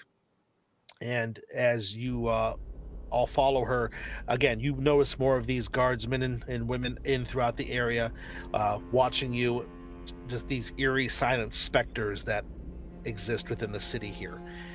You all get to the doorway. It's open, you notice. And as she goes within, there is a gentleman who looks like he is probably middle-aged. Again, he's human, broad-shouldered. He has a very athletic, muscular build to him. Again, looks like somebody who could handle himself. He has wrinkles at the corners of his eyes, crow's feet, that mark him as a wanderer of the land. A little bit of a severe look, but it's not off-putting. There's a certain charisma to him. You could tell that this is a man who leads people. He sees you all approach with her, and she says, "High Procurator, I would like to introduce you to, I believe, individuals that may fit the bill of what you were looking for." And he looks to the three of you. "Ah, yes, well, I would be quite pleased to learn of this. Are you 3 strangers to this town, then? I have not seen your kind here before." And then he does look at you, Enessa, like maybe he's doubting that for a second, like maybe he does recognize you, but he can't quite place you. Do I know anything about this man? You can make a knowledge history check if you'd like. Yes. 15. Okay. You most definitely know who the local procurator, who is High Procurator and Constable Alexei. He is a gentleman who is pretty much been in this city for as long as anyone knows. He is the highest ranking individual member of the guard here, a guard master, as it were. He apparently had ties to a war that was fought about 15 years ago, and he fought on a side that apparently was victorious in said war. And after that, he was stationed here by some of the ruling council themselves. So this man was positioned to be here. He is very close friends with Lord Bruin, who is the local constabulary here, the magistrate, as it were, of the city. He's close friends with him, and the two of them have a easy and established rapport with one another. So yeah, you definitely know who he is. He is, imagine the police chief commissioner guy of the city. This would be who this individual would be. Yeah. She gives a little bit of a, I think you and I swim in different circles, but I very much am from here. Oh, well, my apologies then, young lady. For those of you who do not know me, I am High Procurator Alexei. I welcome you to the city. I would like to think that Mendulia's rock is a bit more forthcoming and welcoming than your clothing and your recent... he gestures to his face. One of you maybe has a bruise on your cheek that he's pointing out. I like to think the city is a bit more welcoming than what you have experienced tonight, but hopefully we can make it right with what I am about to suggest. Would you care to sit? Enessa does immediately. Yeah, so does Malice. He's like, of course. Standing with his arms folded. Okay. He moves over back to like a table he was sitting at, a desk, as it were, with a large appointed chair behind it. And as he sits down, he looks at the three of you. I am in a bit of a need. I will cut quickly to the chase of it. There is a trouble that is plaguing my city, one that I'm not entirely sure that I can trust those around to deal with accordingly. I was looking to gain some advantage from some outsiders who might have a fresh spin on the information. Yes, thank you. I appreciate you bringing them here, Zakara. If you could perhaps wait by the door. Don't quite leave. I would like to have your input on this as well. She says, of course. And she nods. She does cross over to the door behind you guys and stands, not really guarding it, but standing at the door, just out of the way while you guys converse with him. He says, tell me, what do the three of you know about the city? You are here relatively newly, so perhaps you have not heard of what has been plaguing the city for the past few weeks. I've heard some mutterings, but that's just all I could pick up in just conversations as I was busking. I'd been here for at least 2 days. So, well. But I have heard murmurings of strange things happening in the city. Strange indeed. Well, I will again cut to the quick of it. I would like to perhaps gain the services of the three of you. Zakara, I'm sure if she brought you here, she trusts in your abilities and your discretion. He nods to her, and then none of you see, but we would see that she nods back. He looks to the three of you. A few weeks ago, on 18 Redas last, Riordus Massa, a local tanner, was found dead in his shop relatively nearby. Investigating, the militiamen here ascertained that the day's collection, 2 platinum imperials, 23 gold, some silver, copper, some merchandise on display were not taken, so we do not believe that there is theft or a higher purpose at call besides the grisly effects of his demise. For you see, the death was rather unusual. Mr. Massa had met his fate, and he was dismembered. Certain pieces of his body were taken away from the site. Specifically, his hands and his feet were cut off cleanly and removed. Now, this in and of itself would not be something to cause a huge alarm. Murders do happen, and something so peculiar could be something that I would perhaps think would stand out. But where we are given pause and we are given a strange bit of disturbance is the fact that he was not the first to be found in such a way. Over the past few weeks, nearly 2 months, to be honest, the Tanner became the 8th individual to be found similarly dispatched. The 7 previous victims, all were missing body parts, and we believe there is a higher, and he looks directly at you, Malice, for some reason, darker purpose in mind with this. Need I say more, or have I disturbed you enough? May I ask, does it seem like these appendages that were taken away are body parts taken before death or after death?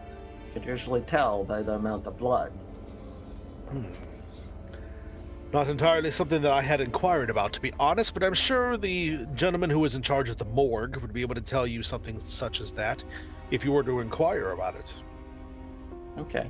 And at this moment, I mean, Malice is like going through his index, you know, in his tales that he's heard throughout his education and so forth of cults, things like that.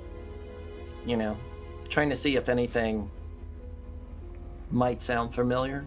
No, but at this moment, no. But he did ask a pretty poignant question. I got you. Yeah. If you want, you can make a knowledge religion check to see if there's anything that rings a bell with some of the things that you've trained about in the past. Is there anything either Lee or Enessa would like to do to try to figure out maybe what they might know about the situation? Is there any sort of approach you might want to take? Is this is this at all familiar to me? Sorry.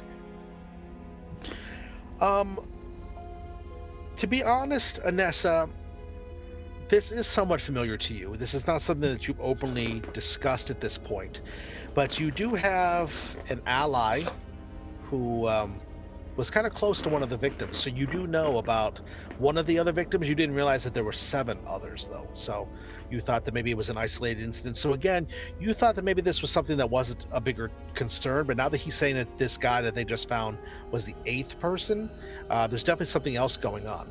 So that does cloud your good thoughts for a moment. The victims, do they have anything in common between each other? Before he answers, David, what did you get on your roll for that knowledge religion? What would knowledge or religion? Let's see. Let's go with religion, but he surreptitiously casts his bard ability. It's a spell. It's called Borrow Knowledge, so he can use his proficiency to give him use his proficiency bonus when he rolls for religion. So it'll be a cool. +2. He's already at 2 in religion, so it's a stretch. Hey, I like it. I like it. No. 5 + 2, so it's a 7. Okay. For a moment, Malice, you open yourself to the sounds of the dance. And in this moment, the beings that you hear typically dancing in the afterlife don't speak to you. So you're not entirely sure what religion could be tied to this, but it does make you a little bit concerned, for sure. You would ask specifically if they all had a connection, Lee. And he says, it's interesting that you should bring that up. We did find that there was a bit of a connection between all of the victims, something that could not be ignored. It would seem that each of the victims had some sort of connection to hunting or preparing or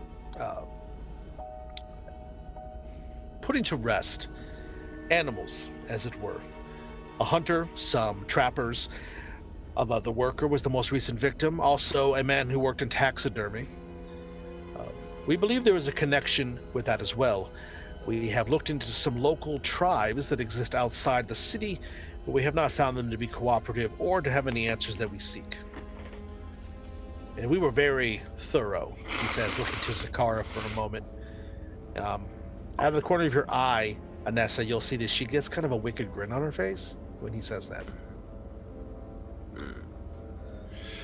Keep we're- that tucked away.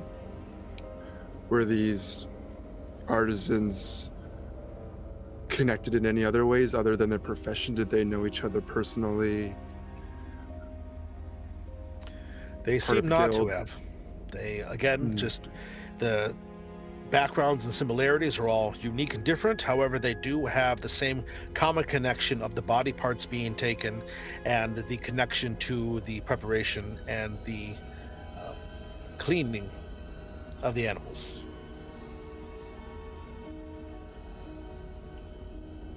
Do you have any suspects? Any motive? Well, not entirely, he says. We are dealing with a little bit of a concern right here within the very constabulary that I watch over. For you see, when we first examined these sites, these grisly murders, we noticed that none of the gold, treasures, or any sort of trinkets that would perhaps be around these areas were touched or taken. But in subsequent visits, we have noticed that they have been. I believe that I may have people on my very force that are tampering with these sites and might have an ulterior motive. And this is why I seek outsiders to investigate. I will need men and women who are capable, who are discreet, and who might be able to look into the macabre, as it were, to look past the common connection of these individuals and find out what exactly is going on here. Now, of course, I would not ask you to do this unpaid, of course. I can offer each of the three of you 250 imperial golden coins to be sure that your time is well spent. Zakara here will aid you, give you information on whatever sort of gear and equipment you might need, as well as give you a full rundown and dossier of what we have accomplished and what we have seen so far. Excellent. Malice, where as soon as he said macabre, it's just like the irony is not missed on Malice's face. Sure. When can we see the most recent murder scene? If you wish to begin, you can begin now.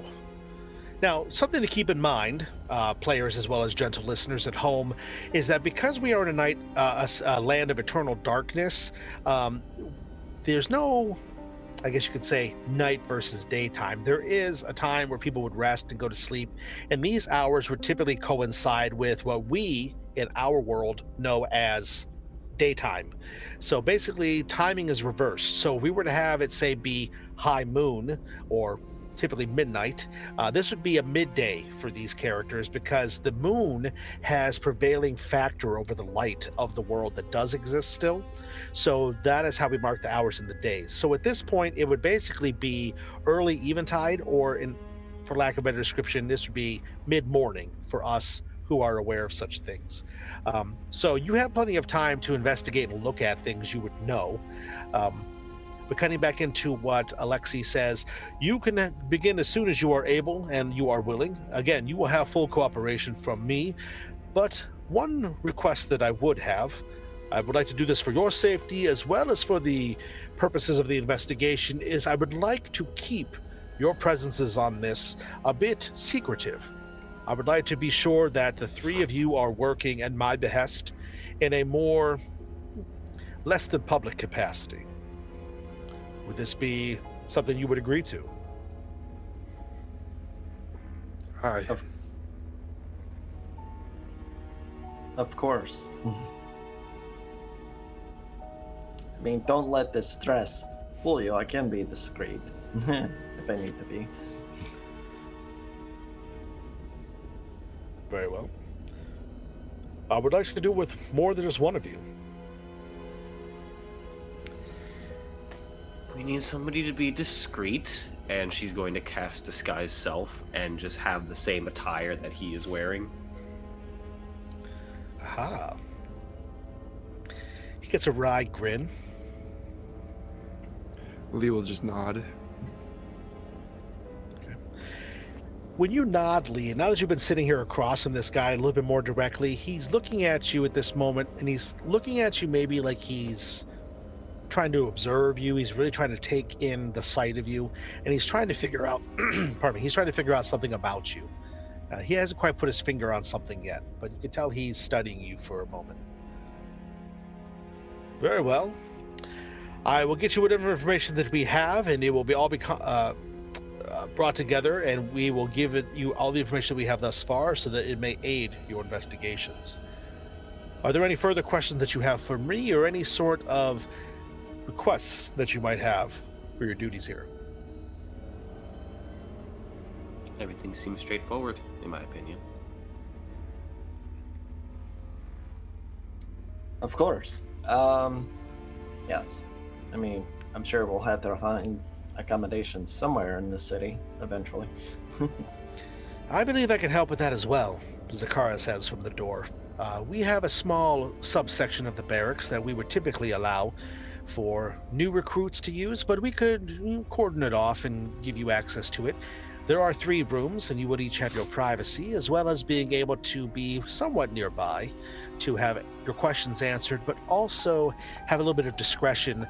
The guardsmen will not fully be aware of what you are doing there, other than we can say that you are under protection due to the fight that you just had in the bar. As I mentioned before, the brother of the man that you killed would be quite cross if he were to find you, and this could aid in your alibi.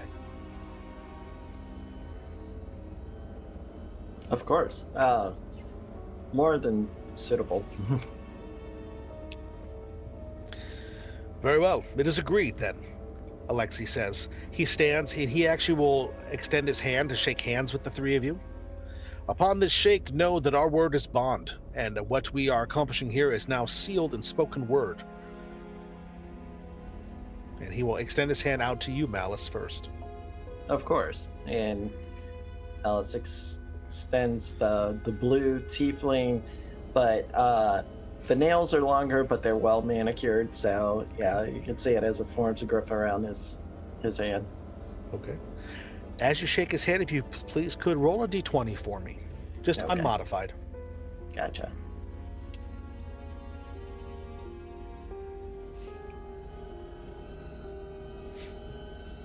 That is a 19.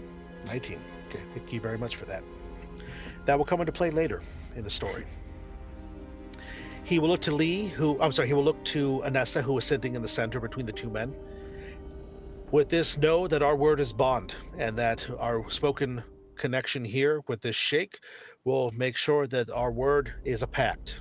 And he puts his hand towards you. Looks down at his hand for a moment. You kind of see her looks back to his face as if she's trying to find something of familiarity, and then does shake his hand. Okay. As you shake his hand, please roll a d20 on -5. Let's get our real dice. 14. 14. Great. Thank you very much. Again, these numbers will come into effect later. And finally, he looks to you, Lee.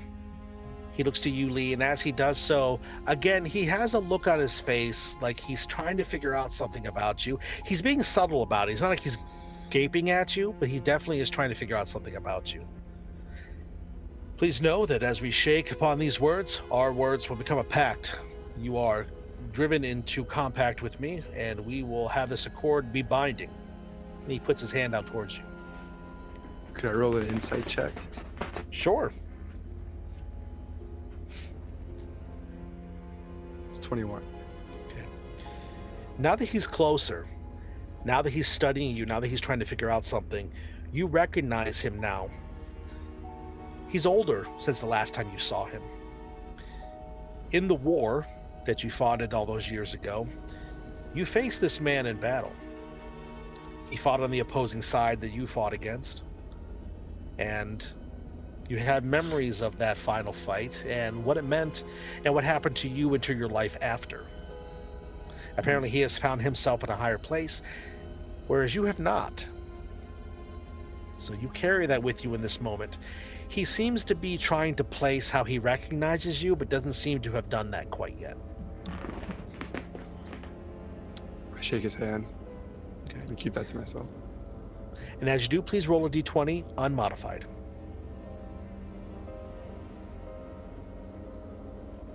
15. 15. Excellent. And again, these numbers will come into play later in the story, so make sure we continue to view and watch to see how exactly this pact and this bond will affect our players as the story progresses.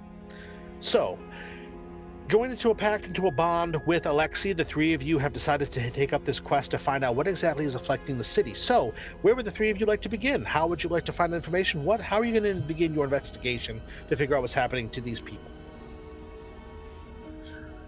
Do we get the dossier right away? You can. Yeah, it's going to take him a little bit of time to put it together, but he can have it ready for you in just a few hours' time, he says. I'd like to maybe take a rest after getting beat up. Yeah, Sure. I'd agree. Okay, absolutely. So he dismisses you all with a curt nod. He's pleasant, and although you could tell, Lee, that you now are a bit concerned as to what you might be getting into because you're not sure if you can trust this man, you definitely can tell that he's businesslike. He's polite. He's not rude, or he's not trying to be aggressive at all. Zakara will take you all back outside of the barracks, and as she does so, you will see that the different guardsmen in their faceless attire will view you all again. And as you walk off towards a small building, a brick building, you notice that's off to the side of where the barracks are. She takes you to that, and as you enter within, she gives you a key ring, has 3 keys on it. She says that these keys are all identical and will unlock the door here, giving you full, complete discretion in your duties.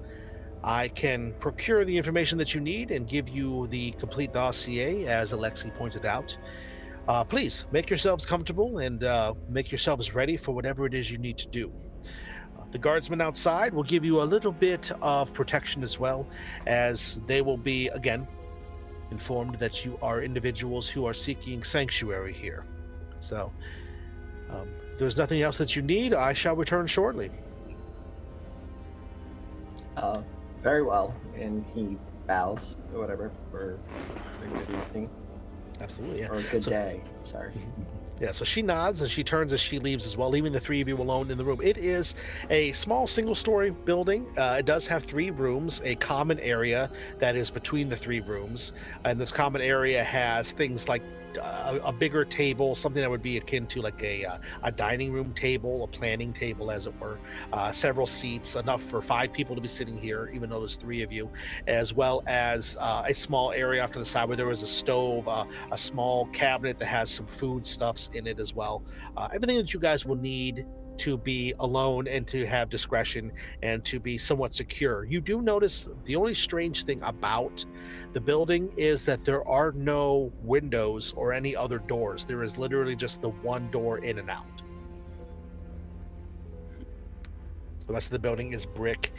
There is some wood on the roof. It's shingled and whatnot, but yeah, the building itself seems to be pretty tight and secure. So anything you guys want to do? The time is yours. So it seems we'll be in close proximity to each other. Yeah. I'd like to get to know you. Enessa, thank you.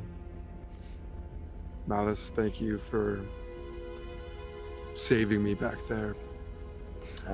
It's my pleasure. I don't like people you picking seem like a fights weary in my soul. city. You keep saying that this city belongs to you, Enessa. What do you mean by that? You'll notice if you walk around that there are a distinct lack of youthful voices here. Children don't fare well in places where their parents are struggling to make ends meet. I provide a service. I'll take them in, raise them, keep them safe, comfortable, warm, fed. In return, I get favors. Money, clothing, items, what have you. I have favors from would-be criminals to influential folks. By all accounts, if anyone really owns the city, it's those that pluck strings in the background. I'm one of them.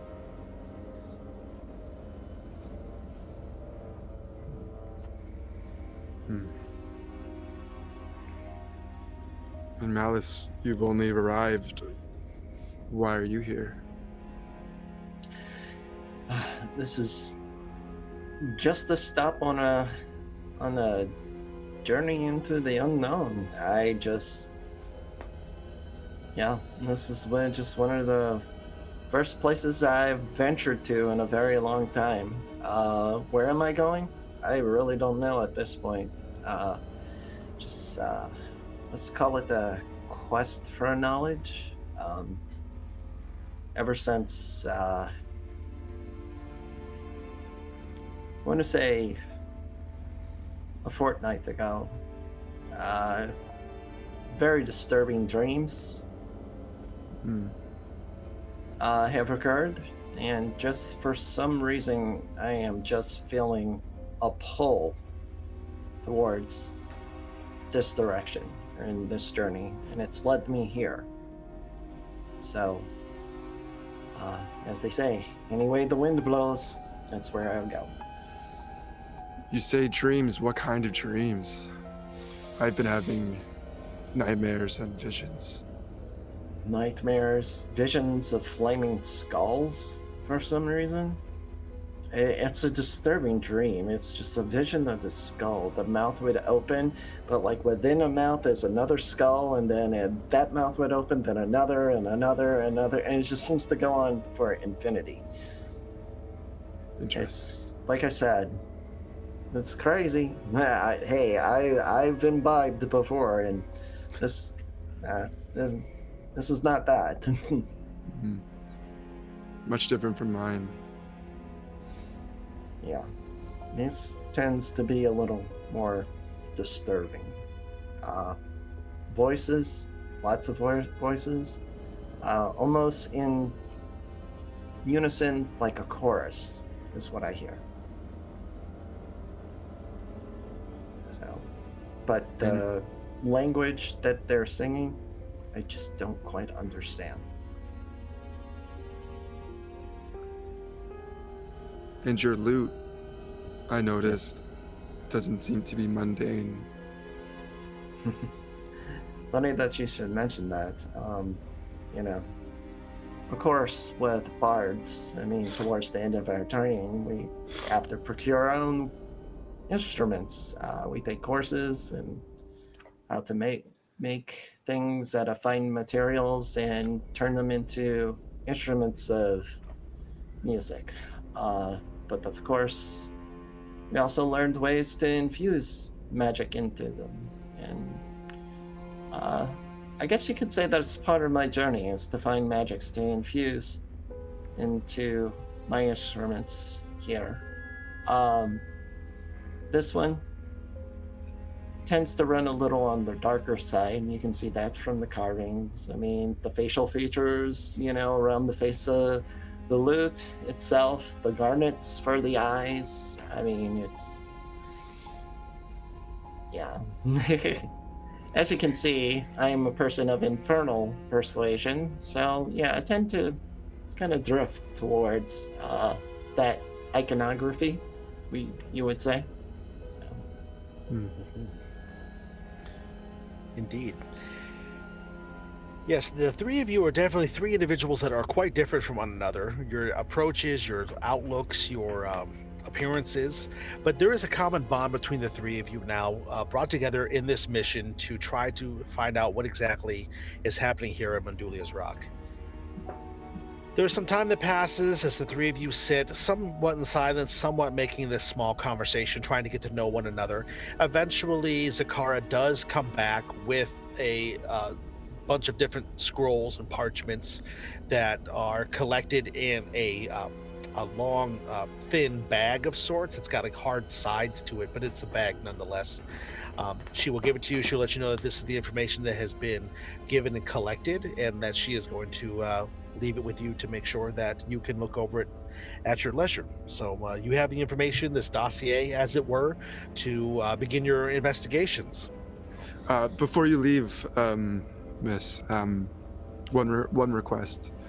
Could you please send over a large cork board, some pins, and red string? Thank you. This is a strange request, but I believe I can get it together. It may take me some time. I don't believe that red string is brought in the last shipment from the merchants, but I will look into this. Thank you. If you were joking, the joke seems to be lost on her. She, again, is very stern, very serious. She I absolutely want it. She'll nod and then she'll leave you guys alone. So when you look in through the paperwork, what you will see is that, yeah, it's a bunch of different parchments, scrolls, sheaves of paper that have information written upon them. You can see that there is a detailing of all 8 victims, information about where they were, when they were found, the state of things, the location into the city. There's a map of the city within as well. Now, Enessa, you're pretty familiar with the city already, but you can see that there are things marked. It's got certain things, certain buildings and certain locations that are marked. Maybe this is the beginnings of your corkboard investigation. I'm not entirely sure, but there are certain things that you can tell part of their investigation has already brought up information, but you could tell that the information here is far from complete. There's definitely lots of open gaps, so there's plenty of information to be gleaned. So yeah, I leave it to you guys. Looking through the dossier, you know, again, with the similarities towards animals and things like that.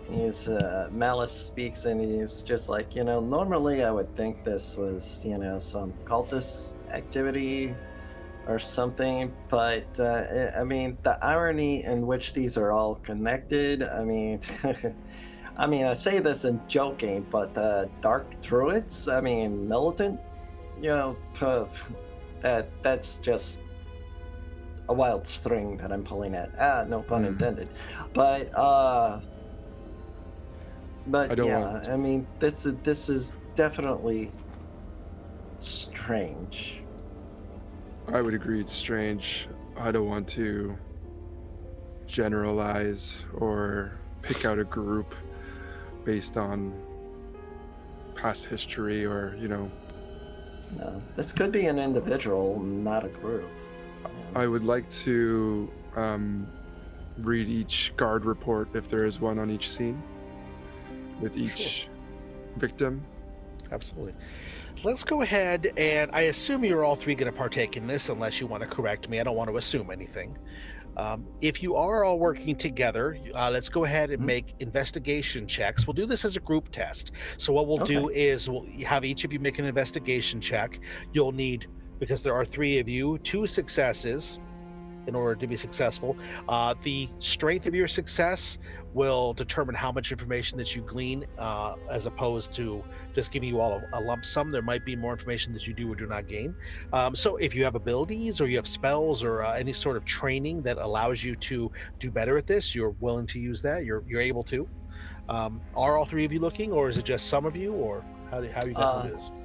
Malice is looking too, and at the same time he's like plucking his strings, you know, softly while he's reading, and yeah, a little inspiration's being cast on my 2 compatriots. So they can use that for a skill check or whatever.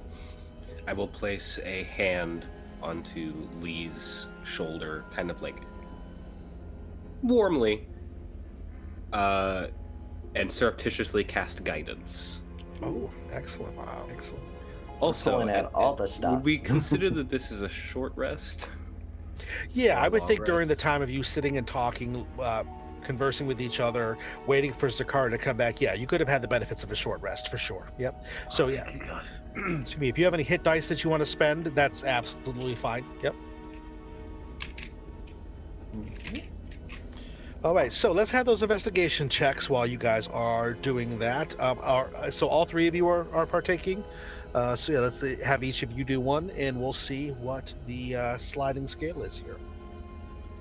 Okay. Sorry, I just roll my hit die. Sure, yeah. Oh, thank you, God.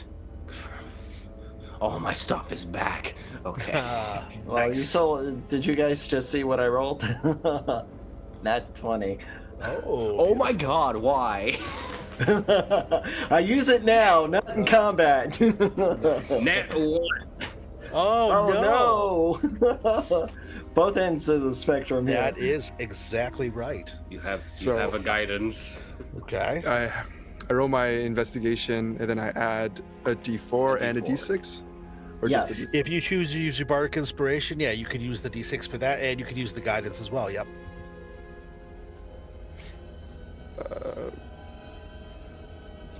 That's 21 with the guidance. It is 23. Okay. I think a 23, and with the nat 20, what does that give you, Malice? 22. Okay, so Total. a 22 and a 23, yeah. So, Enessa, the way that these stuff is all put together is not something that you're too familiar with. It's got a lot of Lego mumbo jumbo within it that is probably not all that conducive to the way that you process information. But you can tell these other two, they're just flying right through it, having no problems at all. There is some... She gets like a paragraph in and is like, no. Yeah, right. Exactly. Yeah, she sits back and maybe kind of focuses herself on different things. Maybe there's other stuff within. Maybe she looks at the maps and stuff within the paperwork. So, gentlemen, what you will find as you look through is that inside this dossier, I'm going to kind of summarize everything that you find. Your rolls were exceedingly high, so you're going to get all the information available to you now, which is great rolling. So basically what happens is it details all the specific information. I mean, there's names and there's locations and shop names and things like this for each of the victims.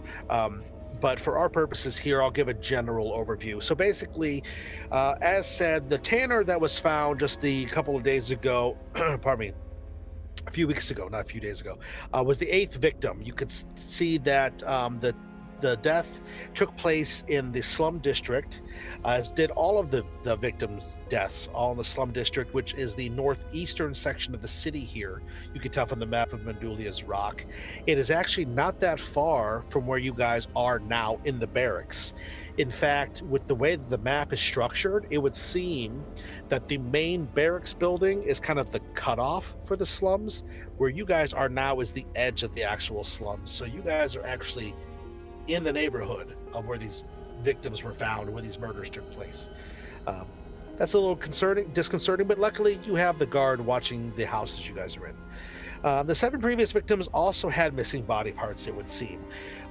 You could see that things are listed for each victim that were taken. In total, you'll find that there was a tongue taken from one victim, the eyes from 2 others, a scalp, legs of one of the victims. Now this newest one had both of his hands and his feet removed. The victims all carried out various kinds of work that had to do with animals we noted before. So things such as skinning and preparation of animals. Again, one was a taxidermist. This gentleman who was the most recent victim was a tanner.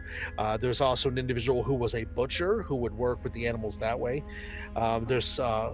Three butchers, 2 breeders of animals, a hunter. So these are all, again, that is the common thread that they looked into trying to figure out what's going on. They didn't see anything more pronounced than that, though, however. Again, during each one of the investigations after, they found that there was nothing directly taken from the shops. So clearly there was not robbery involved or any sort of extortion or anything like that. But it's also noted, you could tell by a firm shorthand after some of these reports, that there was certain things that were found to be missing after the fact. All of these things missing after the fact were things that would have monetary value. So coin or jewelry or things of this nature. Nothing that was personal. So it wasn't like, say, someone's wedding dress was stolen or someone's home holy text was stolen. Nothing like that. All just material things.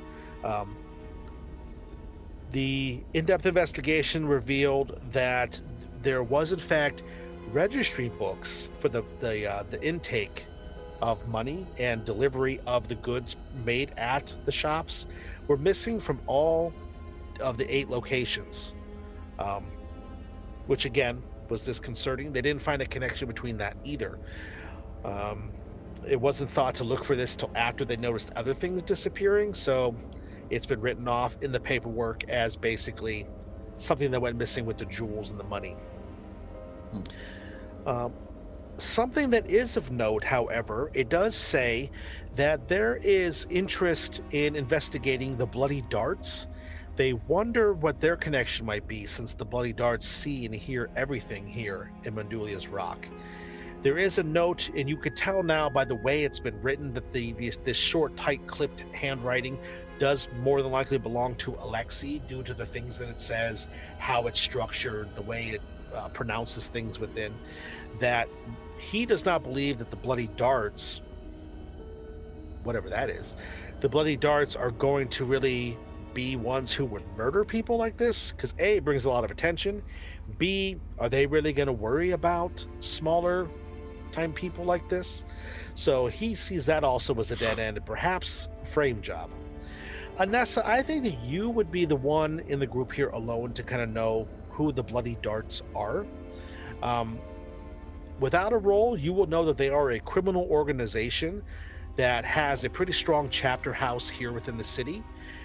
They basically are, for lack of a better description, assassins, murderers. They are people who you hire to have people get gone.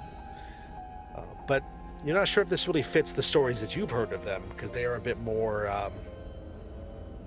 flashy with their killings. So, that's the information that you guys all have at the time being. What would you guys like to do with that?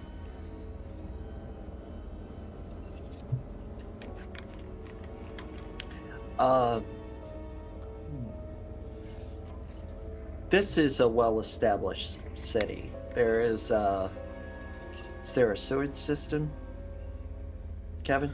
There is no information in what you were given that details one, but that is something you could investigate, sure. Okay. Because Malice brings this up because there's got to be some way they're moving on scene, either magically or just, using geography, topography. One of the things that I was thinking, if there's like a sewer or cistern system here, whoever these people are, they're moving through that because they have to be getting around unseen. I mean, somebody walking around with body parts and a ledger, yeah, it's gonna get noticed. There's this note on the blood darts. Enessa, do you know what that is? Who that is?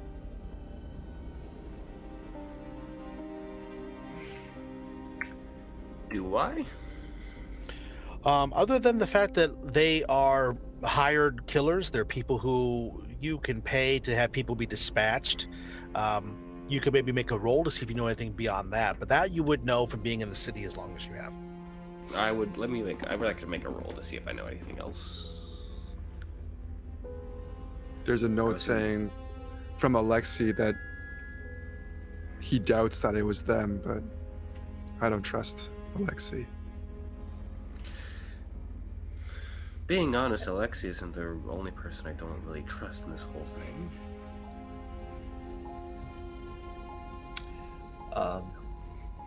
And the ledgers, were they missing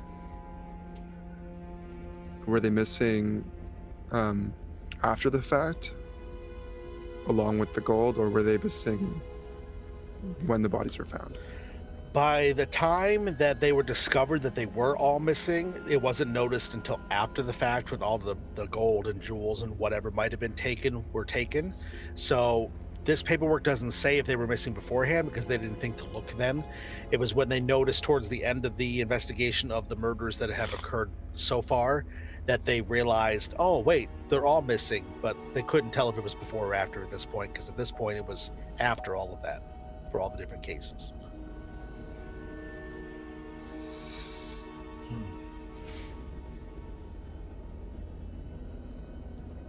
So, something that might be of interest to all of you is the fact that out of the 8 victims, 3 of them are still stored at the city morgue currently, and the other ones have all already been incinerated and removed to keep the population a little bit more calm. You could tell from the way that things were written, a report, as it were, that were saying that in the middle part of this, when the murders were kind of starting to get more noticed, the populace was getting a little bit concerned, a little bit more eager, not eager, that's the wrong word, excuse me, a little bit more agitated about what was going on. And you do see, it's not written in verbatim terms, but it's written in a, we'll say, insightful way that you all can figure out that they have taken steps to make the last 3 murders, the ones still at the morgue, to be a bit more quiet for the townsfolk's sake.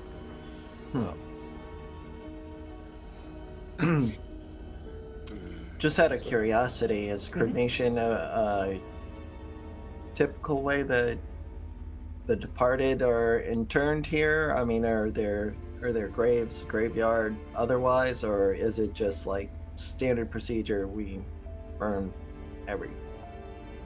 Interesting. everything. If you could, please roll a d20 for me.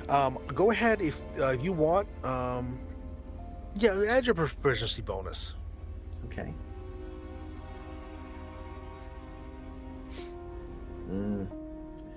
Not very intuitive or insightful with this. It's with my proficiency bonus. It's a total of 8, so 4 and 4.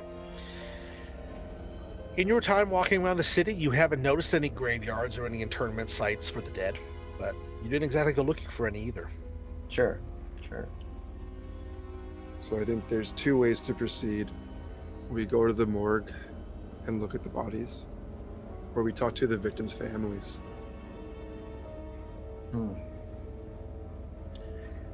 I definitely say let's go to the morgue first and see what we can glean from that before we start upsetting families and asking questions.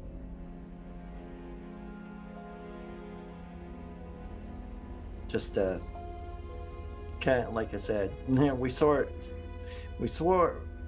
discretion, but I mean, asking questions of families that may draw some unwanted attention. That is true.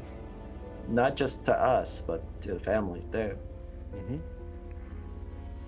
Agreed. It'd also do good to get us to see what exactly has been taken. Of course. How it was taken, they say removed, but maybe the mortician or coroner can give us a little more insight. I mean,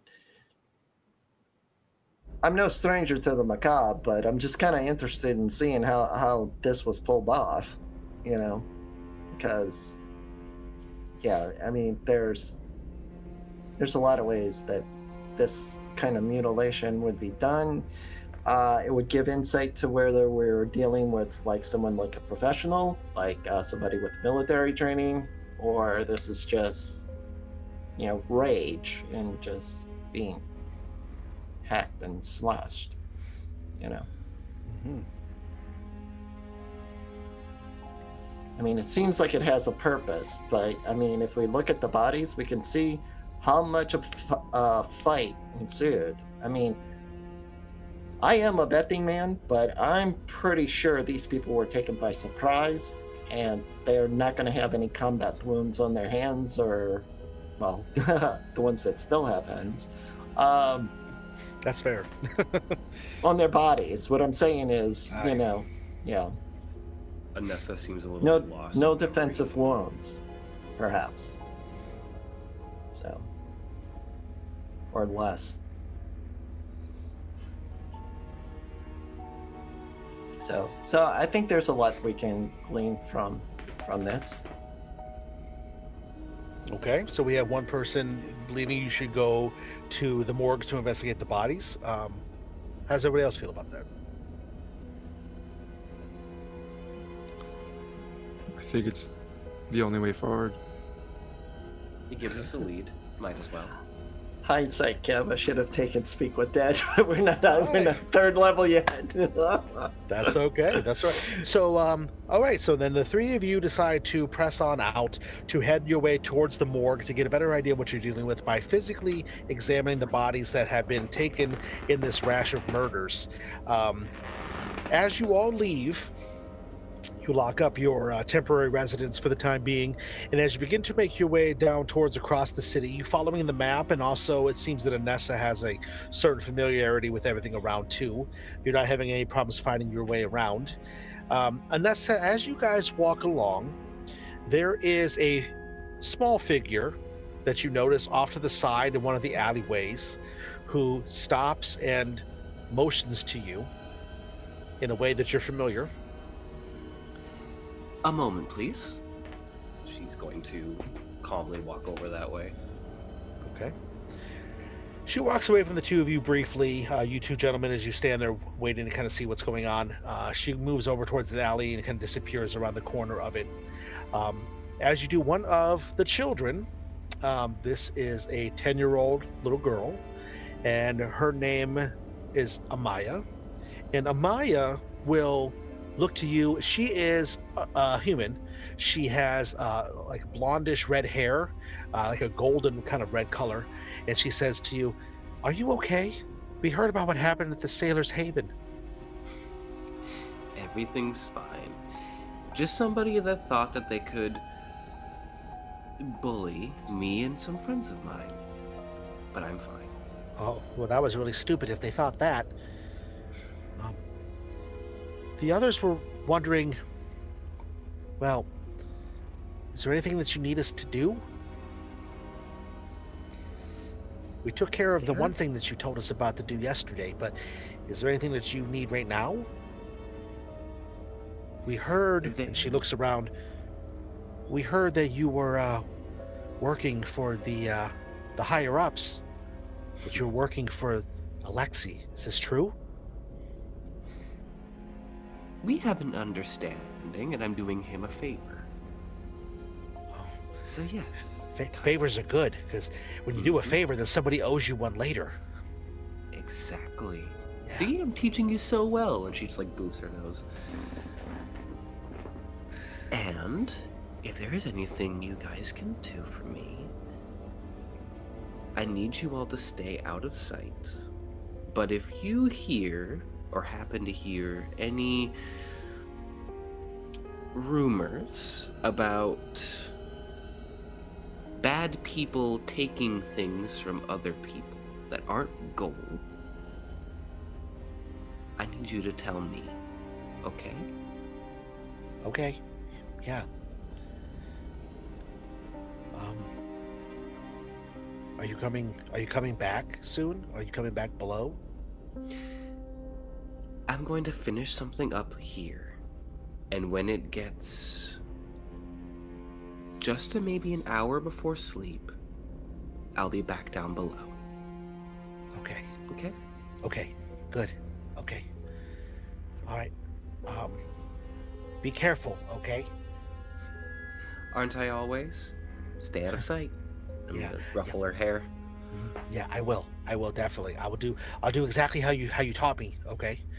I'll make sure I'm quiet and I move like a church mouse. Exactly. Okay. All right. And yeah, and pay attention if anybody's taking any parts from people. Stuff that isn't gold. Okay, gotcha. Right. Gotcha. And she turns and she runs off down the alley and almost skipping. She turns around a corner and goes down towards a way that you know leads to one of the many hidden entrances, we'll say, to your actual home. Yeah, you turn back towards the two gentlemen, and as you are going nearby, you have a certain feeling that this is the beginning of something. You're not entirely sure what's going to be coming in the next couple of days, but you do know that there's something that you feel within the air, a certain change, a certain feeling that there's people who have lost parts of themselves during all this. And but maybe, and you see the other two as you're approaching the men, maybe one of them will find something he's missing during this time. So, gentlemen, as you see her coming back, there is a sound that you hear, Malice, a whisper on the wind, almost like a faint jingle of a bell, of something rustling in the wind as it blows gently across the plains. That sound of a bell becomes a faint voice, as it were, one of the many of the dance that you hear from time to time, and it speaks to you in this moment. The macabre takes hold, unnoticed by Enessa as she approaches, unnoticed by Lee as he stands even next to you. The voice says, "This is only just beginning."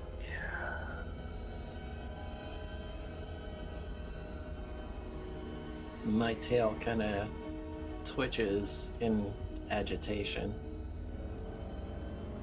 But I also feel a chill just kind of run up my spine. And in this moment, as the three of you come together on the precipice of the beginning of a journey, a moment that will perhaps change you all, maybe, hopefully, for the better, we will close out our journey and our discussion for tonight, and we will step back out of the story, and we will let everyone come back together. Thank you all so very much for partaking in watching Notte Eterna this evening. This was part 1 of The Creeping Death at First Sight, which we played with gentlemen here, Andrew, Javante, and David. This was so very fantastic. Thank you again all for joining us. Let's take a moment very briefly to let everybody know once again where they can find everybody, and remind them who you played, and then after that we'll give a short taste for next time, and then we will let you all go and do. So please, Andrew, remind us who you are, what you're all about, my friend. Thank you so much for playing tonight. Yeah, thanks for having me. I'm Andrew. I'm a human person. I played Lee Cuthbert, who was a human rogue. You can find me at my socials, Andrew Nguyen RPG, across Twitter, Instagram, TikTok. I make really dumb Dungeons and Dragons memes. Yeah, and thanks for having me. Best. No, they are good. They're a lot of good, fun stuff. I especially love the one with our me holding your hair back while you puke. That's fun. But yeah, no, great stuff. Andrew, thank you so very much. I look forward to seeing you again next week as we do this again. David, thank you for playing as well. It's always a pleasure sharing a table with you, my friend. So yeah, tell us who you are, what you're all about, where we can find you. Oh man, it's always a pleasure to be part of your crew, this crew. Oh my gosh, it's a lot of fun. Yes, you can usually find me on the Murder Hobo Incorporated stream and podcast. We run actually a campaign like almost every other week between Calamity A and Calamity B, and Kevin is part of that. But you can follow me on the socials at Bardic AF and also at Inspired Champs on Twitter. And yeah, tonight I played Malice, our tiefling bard of the Dance Macabre. So kind of seems like he has his finger on the pulse of things that go bump in the night, it seems. Definitely. But yeah, thank you so much for being here. Thank you. Javante, finally, tell us who you are, my friend. Tell us a little bit about where we can find you, and help close out this final goodbye for you guys for tonight. Howdy, y'all. I'm Javante, your resident TTRPG goblin. I am in a bunch of TTRPG streams lately. I played Enessa Gethsemane, which feels so good to be able to play her. She's great. I love her a lot. Where else you can find me? Monday, you can catch me on Wanderer's Haven, where Ken will be DMing a game that we get to fight some Jew in a Pacific Rim game of Everyday Heroes. Yeah, that's so cool. Yeah, That is so cool. Oh, it's awesome. Yeah, It's so good. It's gonna be fun stuff. Yeah. Other things I do, you can catch me on bi-weekly Wednesdays, where I DM a game of Dante's Inferno, Abandon All Hope, a 5e romp through the Dante's Inferno hell. On Opposing Mondays, you can also find me on Initiative Order, where I play Dior, the Black Arcanite Ranger, in our Power Rangers game. coming up in a couple months, you will find me with Alec the Bard and a bunch of other really, really, really cool TTRPG guys as we're going to go through a D&D tournament to find the winner of this incredible battle royal. As far as other things, over on my Twitter of JHEVAUNTE, pinned there is a Discord link for my personal Discord. So if you want to be in games that I run that aren't on stream, feel free to hop in. Currently, we are setting up for a Everyday Heroes rendition of Batman, where we're running a Gotham without the Dark Knight. This is an opt-in, opt-out. Hop in if you want. Other than that, yeah, I'm doing a bunch of stuff, including getting a YouTube channel set up for some ASMR role plays. So, wow. You guys are everywhere, and I love that. It's amazing. Yeah. Hey, he's as hardworking as you are, Kev. I'm telling you. Yes, indeed. Yes, round us all off. I am indeed Kevin. I was your host and your game master this evening, playing with these gentlemen in La Notte Eterna. I am the U.S. ambassador of the La Notte Eterna brand here in the U.S. and also running the Twitch channel here. Thank you all so very much for tuning in. Before we go, I want to give a couple of quick thank yous. One, I guess I want to thank Ali Rebelli and Jason Forbes for creating this and letting us play in this really awesome world. I want to, of course, thank our producer Miko, who is hiding behind the scenes right now, making all of this work. He made all of our overlays, all of the art. He is fabulous at what he does, really great guy. You can see him on some of our previous episodes and perhaps some of our upcoming episodes. But I also want to thank Neutral Party for providing the battle map for tonight, as well as Tabletop Audio for the really cool jams that you heard as we were investigating and fighting for our lives. We will be back next week and every Friday, now that we are fully in the swing of things, at 9 p.m. Eastern Time. You will also find episodes going over onto the YouTube channel on the following Sunday. So come check us out. Come hang out. If you like what you see, check out the links below. You can actually get your own copy of the quick start of La Notte Eterna, and you can play in this exciting, cool world yourself. You can also pre-order the books, which recently were funded on Kickstarter, and it is, in fact, a grand old time. So until next time, take care of yourselves, and may the moon smile upon you. Good night.